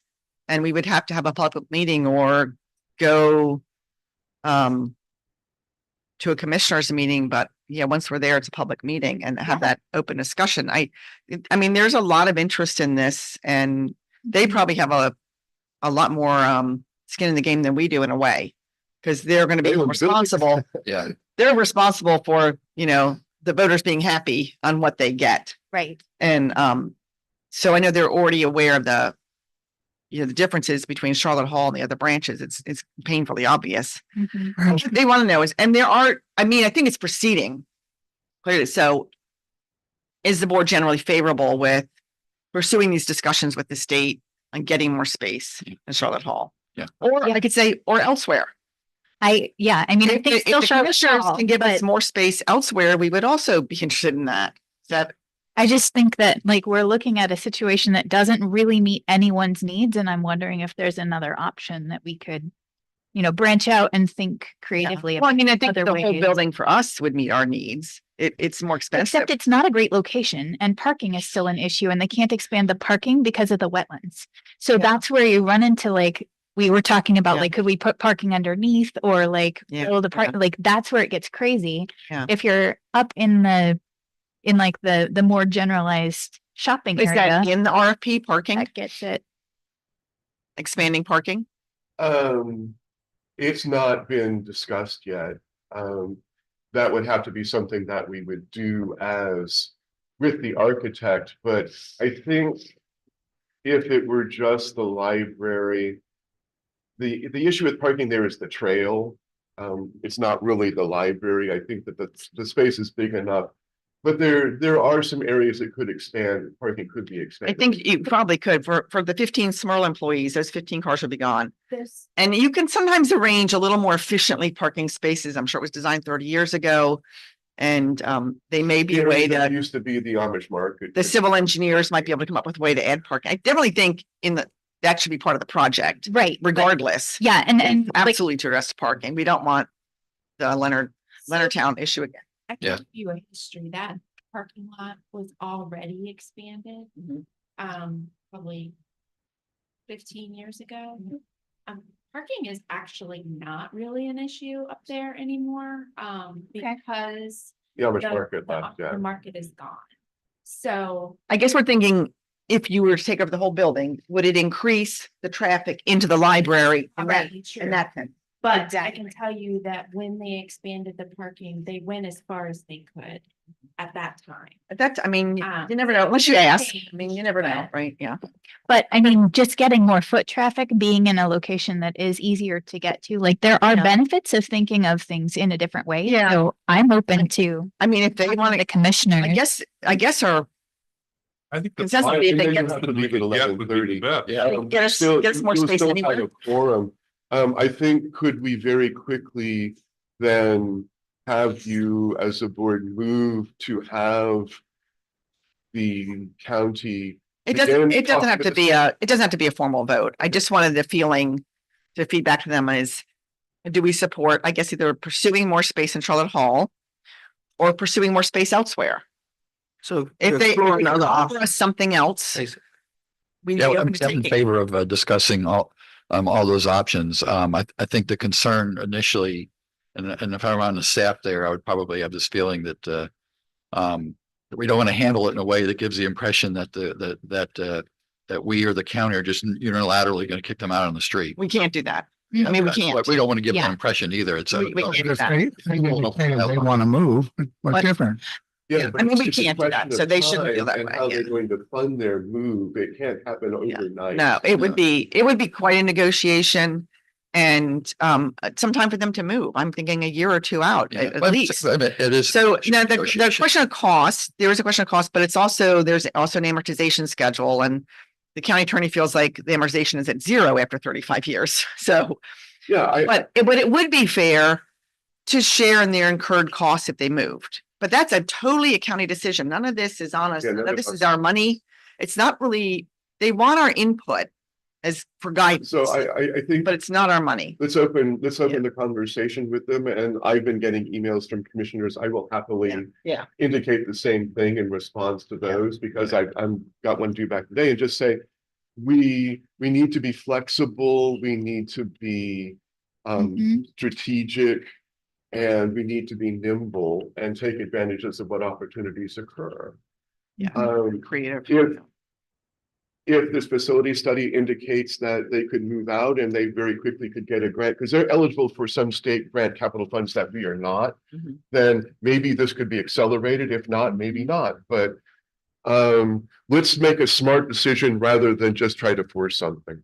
Yeah, absolutely. And long-term strategic, I'd rather wait and push the dates out and do the right thing for the county than feel like I don't want the dates to drive our decision making, but our decision making should drive the project, right? And what's best for the county.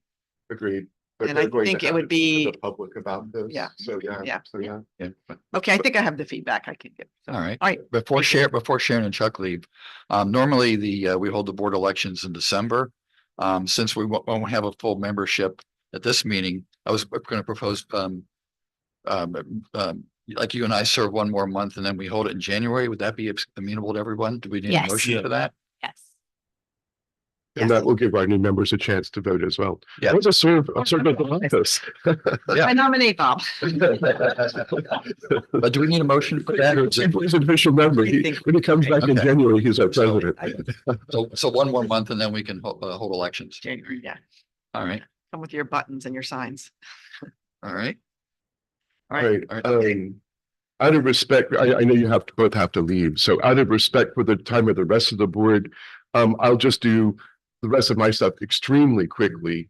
In terms of this year's budget so far, the only item that's really of any concern is the Lexington Park Electric. It's up to 60-some%. But the last two bills have been lower and we think it will balance out, but not quite. We'll probably end up owing more on that line. SMECO did raise their rates after July when we approved the budget. So that's the only item I see that looks like it's going to exceed expenses there. You can go ahead and go. What's happening at your library? I will just put off for this month. We do have a lot of interesting programs coming up. And I have very quickly then. We have an author visit from Raina Telgemeier on December 12th. That's today. She's a graphic novelist and she's going to talk about her writing process and her books. Coming up, we have K-pop Demon Hunters. Yep. Yeah, here we go. If we could just sign this both right before you go. Yeah. Thank you so much. Here's a pen. Does everybody know what K-pop is? Yes. Yep. Okay, good. So we have the K-pop Demon Hunters program coming up. They're a singing group, but they're also demon hunters, and they're a girl group going against a rival boy group, the Saja Boys. So that's just something that's really popular with teens these days, especially. We do have the American Revolution program coming up with Dr. Jim Gibb. He's going to be talking about the Continental Constitution. We have a family law clinic where people can get free legal advice from an attorney. And we have New Year's Eve, which is imagine New Year's Eve for kids on noon on the 31st. So lots going on in the library. Okay. Very quick customer survey results. We had 11,179 people at least complete all of it, and 768 complete all of it. They're all power users. Some of them come to the library every day. The vast majority of them are here at least every 2 weeks. So these are representative, I think, of what our users do want. They rate our employees and the high level of customer service at the top. They like our physical libraries. They do want more study spaces and sustainability features. And we'll try to get more study spaces in any renovation that we do. They don't think that more buildings are needed. That was the lowest priority when we offered them choices. No more new buildings. So that may be because a lot of them already live in areas that's convenient too. We've got our mobile library going out to some more remote branches. They like our collection, but they want more books in digital and in print. So I think that has to become one of our highest priorities moving forward. And we'll talk about that when we talk about the budget in a second. They like our programming very much. They think the number of programs is generally good. They might like to see some new times, and we're experimenting with those. They really want to see homework help centers. That's going to be difficult for us. It's going to require at least 2 more full-time staff per location, plus volunteers, plus a fund to give away things. We do have a grant in place right now where we're working with after-school programs to get tutors in place. We are having trouble finding tutors. So public, if you're listening, please come out and consider reading with kids. So there's things that are in the way of that, but we're not going to rule it out as a possible future development. I'm sorry, these are homework help centers. Yeah. So what's our relationship with the school board on this? I mean, you show them like these survey results and I haven't talked to the school, go but to yet schools? we are working with the schools in these after-school programs right now. So I think that it's something that we'll talk about with the schools and try to see how it's going in these 4 schools where we're trying to have the tutoring or the reading going on right now. Oh, so where are the centers? In the libraries or in the schools? They're in the schools, after-school programs. So we're running a homework help center. I don't call it a homework help center, it's reading coaching. Okay, but when they were asking for it, that they said they were asking. Yeah, what the public wants to see is the library, in the libraries do homework help centers. That was the highest level priority of I just think that's really interesting, and maybe they know, but this for the school board to know this, that this is one of our highest requests is help with homework. Well, and I don't know what their role is with this kind of thing is, but I think it's really important that they know this. well, And maybe they can offer some support. Like, for example, Riken sends the high school kids go to building bridges, so you use students to help other students, and again, there are programs like that just need to be built on. Yeah. Well, the schools will be hearing about this for a couple of reasons. One, I've shared the results with the county commissioners of this because I thought that they should see how loved this library is. The risk there is to say you're doing so great, we don't need to fund you more, but I don't think they're going to do that. The other thing is that Laura's going to look at this report that I've done, and she's going to make it much easier to present. And we're going to do press releases and try to get newspaper articles. So I think the whole county is probably going to be hearing homework help centers would be a good thing. To be clear, the ones in the schools is what we're working on with the grant we have this year. It's the Closing the Gap grant that Amy Ford and her staff are working diligently on. That's what we've been pushing, and we'll continue to push through this year. And that's what they're working with the schools on right now, and creating these homework help after school programs, but it's still in discussion with them. We're still looking for the volunteers. We're still creating that, but those were in the schools, not in the libraries. These are actually reading. Literacy. Yeah, literacy. Yeah, we're trying to close the literacy gap in these areas. The reading scores are very low Everywhere. and Do you well, in think these it's- areas even more particularly. Do you think it's on the library, incumbent on the library to be the primary in offering homework help versus the schools themselves? We don't have the capacity to have homework centers. Okay. Yeah, and that's what I say. It would be very difficult to get there. Is it on the library? Well, I will tell you that I came from Columbus, where every facility, and there were 24 of them, had a homework help center. They were heavily used. And the teachers appreciated them. Yeah, sure. So the teachers would come and say, I don't know what you did with this child, but it used to be the homework was never done and they were solid. Now the homework's always done and they're engaged. Is it on the library to promote literacy? I'm going to say tentatively, yes. Should it be our sole responsibility? No.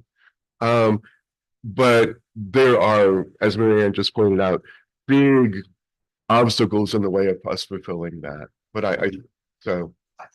Agree. I don't think it's incumbent on us to be the primary on this. If we can offer some assistance or promote the program, surely, but I think this is a school issue. If the children are coming home and they are not able to get their homework done or need assistance, to me, that's a school board issue more than library.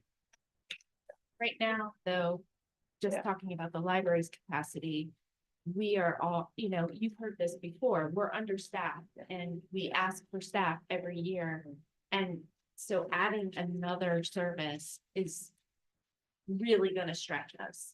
Even if we added 2 additional staff to every library just for homework centers, you're bringing in more people, you're Yeah. impacting the rest of our services. And So, how do you offer homework help on algebra 2 or chemistry? yeah. I mean, how do you do that? So I mean, I couldn't do it. So yeah, yeah, But yeah. a homework center and. Yeah. You know, right now we're focusing on our makerspace here, so you're adding yet another.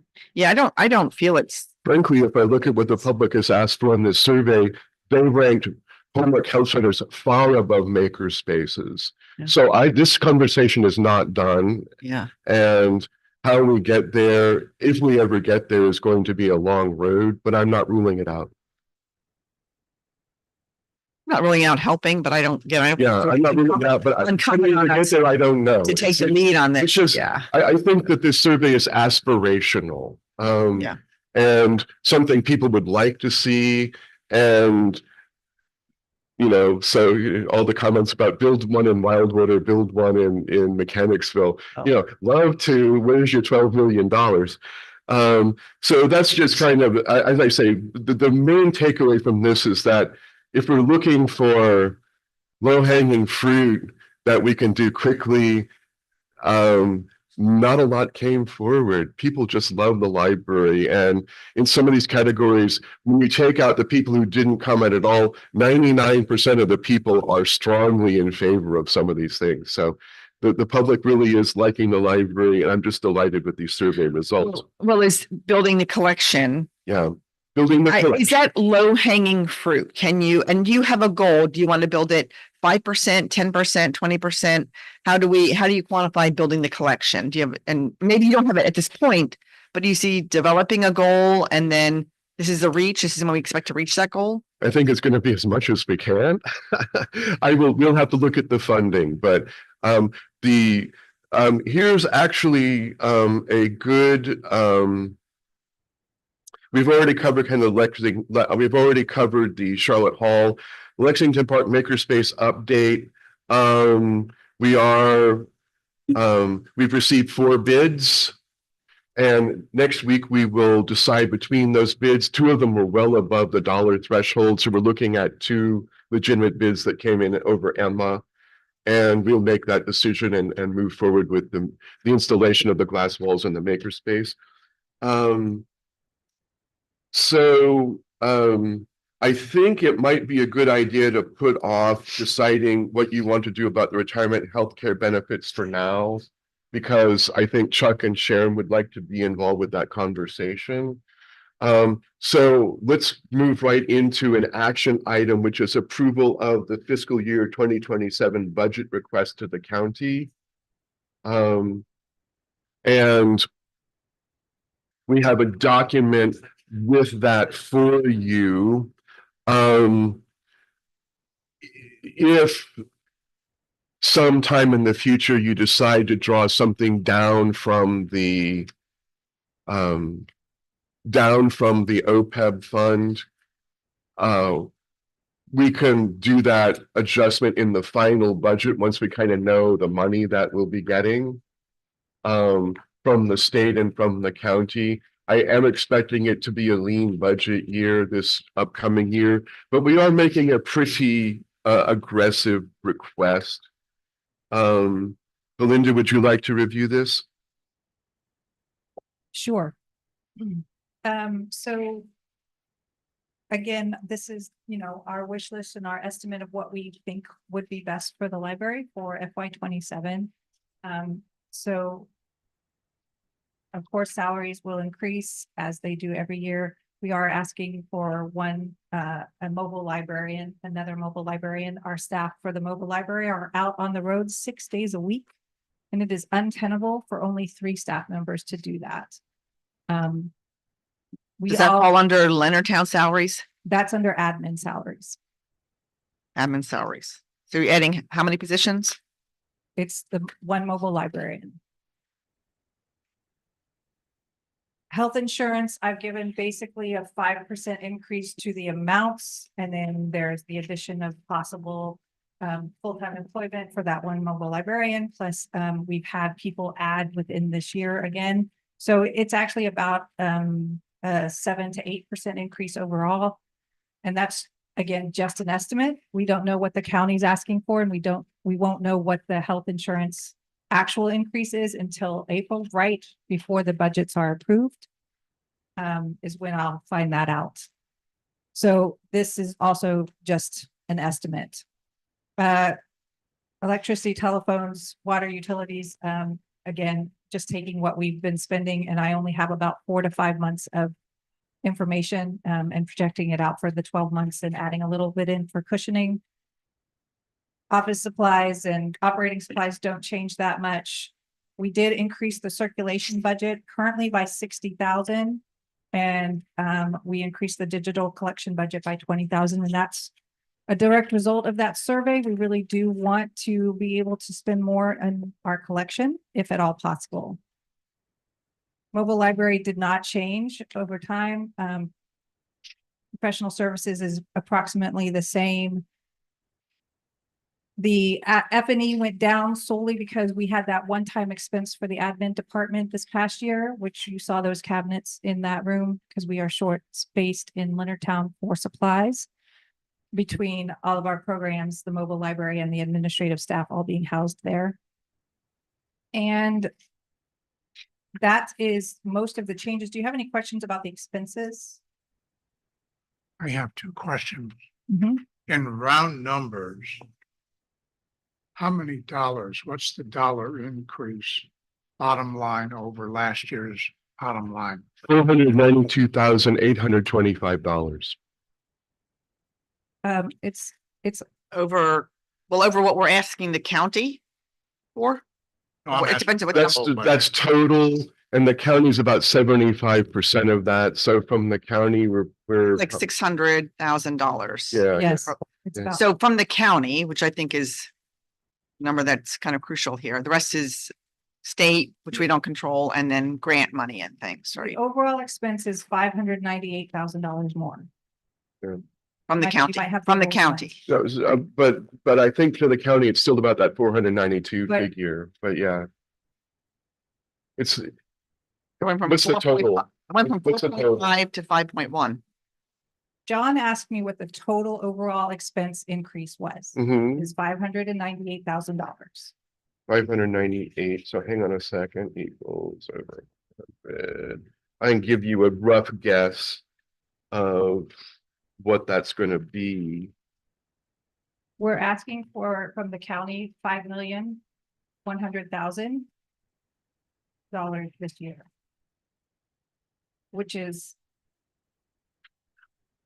Which is a 13% increase It's over last year. 75% of our total, over our total increase from the county will be $448,500 roughly. More from the county. How do you get that number? Because looking at last they're about year's- 75% of our budget. These are totals. No, I'm looking at last year's county request. And it was 4.5 million yeah, from the county, So, right? so up to about 5 million. And then this year it's 5.11. So I get 600, Yeah. like 598,000, like $600,000. Am I wrong? asking for almost that entire amount from the county. Yeah. Right. $96,000. Okay. And the reason is because we don't get a big increase from the state. It's only going to be about $20,000 from the Yeah. state. We also don't have a huge increase in our fines because we are now fine free. Our services aren't increasing. So those numbers don't change. So the only number that can really change significantly when we ask for that amount is the. It's the amount county from the budget, yeah. county. So, again, this is a wish list. We won't know, next week, next Tuesday, the county are having the next budget work session. And I thought it was going to happen this past Tuesday, but apparently they're going to start hearing about revenue estimates. So I'll be at that and we'll kind of have a better idea of what they're expecting. With federal layoffs and the shutdown, I understand that the state is expecting less revenue in Maryland. So we'll just have to see what the county is thinking about. What's your second question, John? Part B, in round numbers, what is the percentage increase this year's total over last year's total? I didn't calculate. From the percentage. county or from everything? The total? Oh, I don't know. From the county, it's like a 13% increase, which is pretty hefty. But that increase is $600,000. Yeah. So you look at it one way, it makes me uncomfortable less for 13% increase in the budget environment we're in, although yesterday's news about fund balances was kind of good news, and revenue coming in to the county is a little more than they're expecting. So instead of lowering our taxes, they're just gonna spend it all. But the total number, I don't know. I didn't calculate a I think- percentage over last year. I kind of focus on what we're asking the county. I don't know if the county even looks at these other numbers, or they just look at the number that we're asking for them. And when we do our budget request, in fact, these are all broken out. The county is completely broken out separately. Yeah. 13% is really not in, it's reasonable because there's an 8% increase in health insurance. Plus we're asking for a 2% plus Yeah. a prorated step for our staff, which is traditional and what we ask for every year, despite the fact that we actually asked for, much more than that 3 years ago, and they promised us the other half Yeah. that they never provided. I So mean, percentage wise, it's significant, though dollar wise, in a, it's- what are we, $400 or Yeah. $500 million budget? It's not. So, okay, so We're still- worst case, we're not going to get all this. We know that. We know we're not going to get it. Would you cut back the mobile library hours and days if you don't have the money for the staff? Or is that, what kind of priority is that for you? Like, what if we just cut back the mobile library? we I mean, we will- if the dollars came down to it, we will always work through that when we figure out what the options are, once we Yeah. get the numbers. And I'm just wondering what kind of priority. they're already doing this. They're currently doing it. So Yeah. they're working through it. We spend time pulling in other people. It's just making it hard we don't want to lose those staff members Right. from burnout. So we're trying to create a system that it is sustainable. It doesn't mean they can't do it at the moment. No, I agree. You don't want to burn people out, drive people away either. In the future. Is it better to reduce their workload and keep them a little bit happier? We make those I don't decisions know. in the new And fiscal year. that's something that we'll certainly consider doing. I don't want to go into a budget and say, all right, if you don't give us this, we're going to do that. No. We like to make our budget requests to the county a very friendly process. Yeah. Unlike some other entities that go to them. So what I'd say is, what will happen is they're going to ask us to prioritize when we actually do our presentation to the county, which will be in March. Yeah. Typically, that's the process. They say, Mr. Blackwell, is any of this for new staff? And last year I said, no, it wasn't, which was true. And this year I'll have to say, yes, there's this. And they'll say, probably no. That's unfortunate. If that's the case, then I think, yeah, we'll have to look at our mobile services. We don't want to burn people out. Okay. But in any case, knowing this is a wish list and we're not going to get it, but also knowing that it is 3 years ago now, but a county commissioner sat in this very room and said, yes, you were defunded politically. And we want to make that up to you. And the first year when the budget was pretty healthy, they did a darn good job. And the next 2 years, they have also been very fair to the library. So I think that we can go in with a request to say, this is what we would have had if we had just kept up. And they can look at the budget and determine what they think is reasonable. So I hope that you'll approve this as something that we can take to the county as our request. I agree. I think they've been very reasonable with us. As far as the OPEB line, like Mike Hewitt said, this is a block grant. So we can be flexible in the next few months. Whatever happens or doesn't happen with the OPEB line, we can be completely flexible. And if we decide to put in 50,000 or 100,000 and our budget doesn't meet what we wanted it to be, that actually would make some of the gap up. Yeah, So I don't think that's really crucial at this time. It is not, and Yeah. don't forget that we have a fund balance amount in there. This year I tried to decrease it to only 25,000, but whatever you put in from OPEB into that could offset the fund balance request. Remember, Okay. that's $25,000 that we expect to spend without actually getting any income. Right, but what was the policy? We said that we weren't going to go below a certain number in the fund balance, right? Yes, the fund balance has to be at least 1 month's worth of expenses. Okay. But I don't think that what she's talking about when she says there's money from the fund balance is we put a little in there. We're not expecting to actually spend that out. It's just kind of like this is going to balance the budget. We did this year, we've just finished dip into the fund balance a little bit, but not enough to offset it greatly. The other thing we could do with any money that comes from the OPEB, but this will be a board decision, will be our people who use the library want more materials. Okay, fine. That money's going to go to materials. But we'll have to make that decision when you decide what, if anything, you want to use from the fund balance.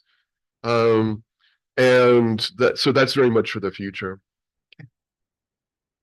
We're looking for approval of this. A motion to approve this to go to the county, knowing that we're probably not, unfortunately, going to get it all. Yeah. Move to approve. Thank you. Presented. A second. Any more discussion? All those in favor? Aye. I know there's new and old business, but may I first do an extension of our achievements? John Walters, sir, thank you so much for 5 years of service. I have a certificate here from you. If your fellow board members would like to sign it, they're welcome to as well. To the Board of Trustees, 5 years of service to the Board of Trustees for St. Mary's County, your dedication has made a difference and for the good governance of the library. That is certainly true. Thank you, sir. I really appreciate all you've done for us. And I just want to pass on our thanks to John. I don't think we could have done any of this investment policy without him, his guidance on Vanguard and assets, the investment policy statement, and helping to get us where we need to be with so many of these issues. The employee manual, we went over all the policies. So I think your wisdom was invaluable. I don't know what we're going to do next year except call you anyway for advice. So I just want to really thank you personally for everything you've done. Thank you. Yeah, thank you for all your service and your fiscal knowledge. Michael, you want us all to sign this? I'm sorry, what? You want us all to sign this? I thought it would be nice. Yeah, and I'm sorry, I didn't get a chance to get to it before Sharon and Chuck could leave, but I did want to make sure we got it done.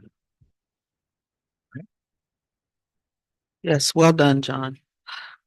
Well, I hope you all are gentle with my successor.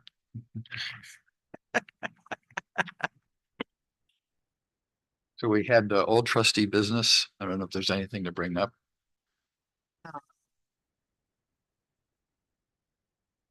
No, I think I did all mine. All right.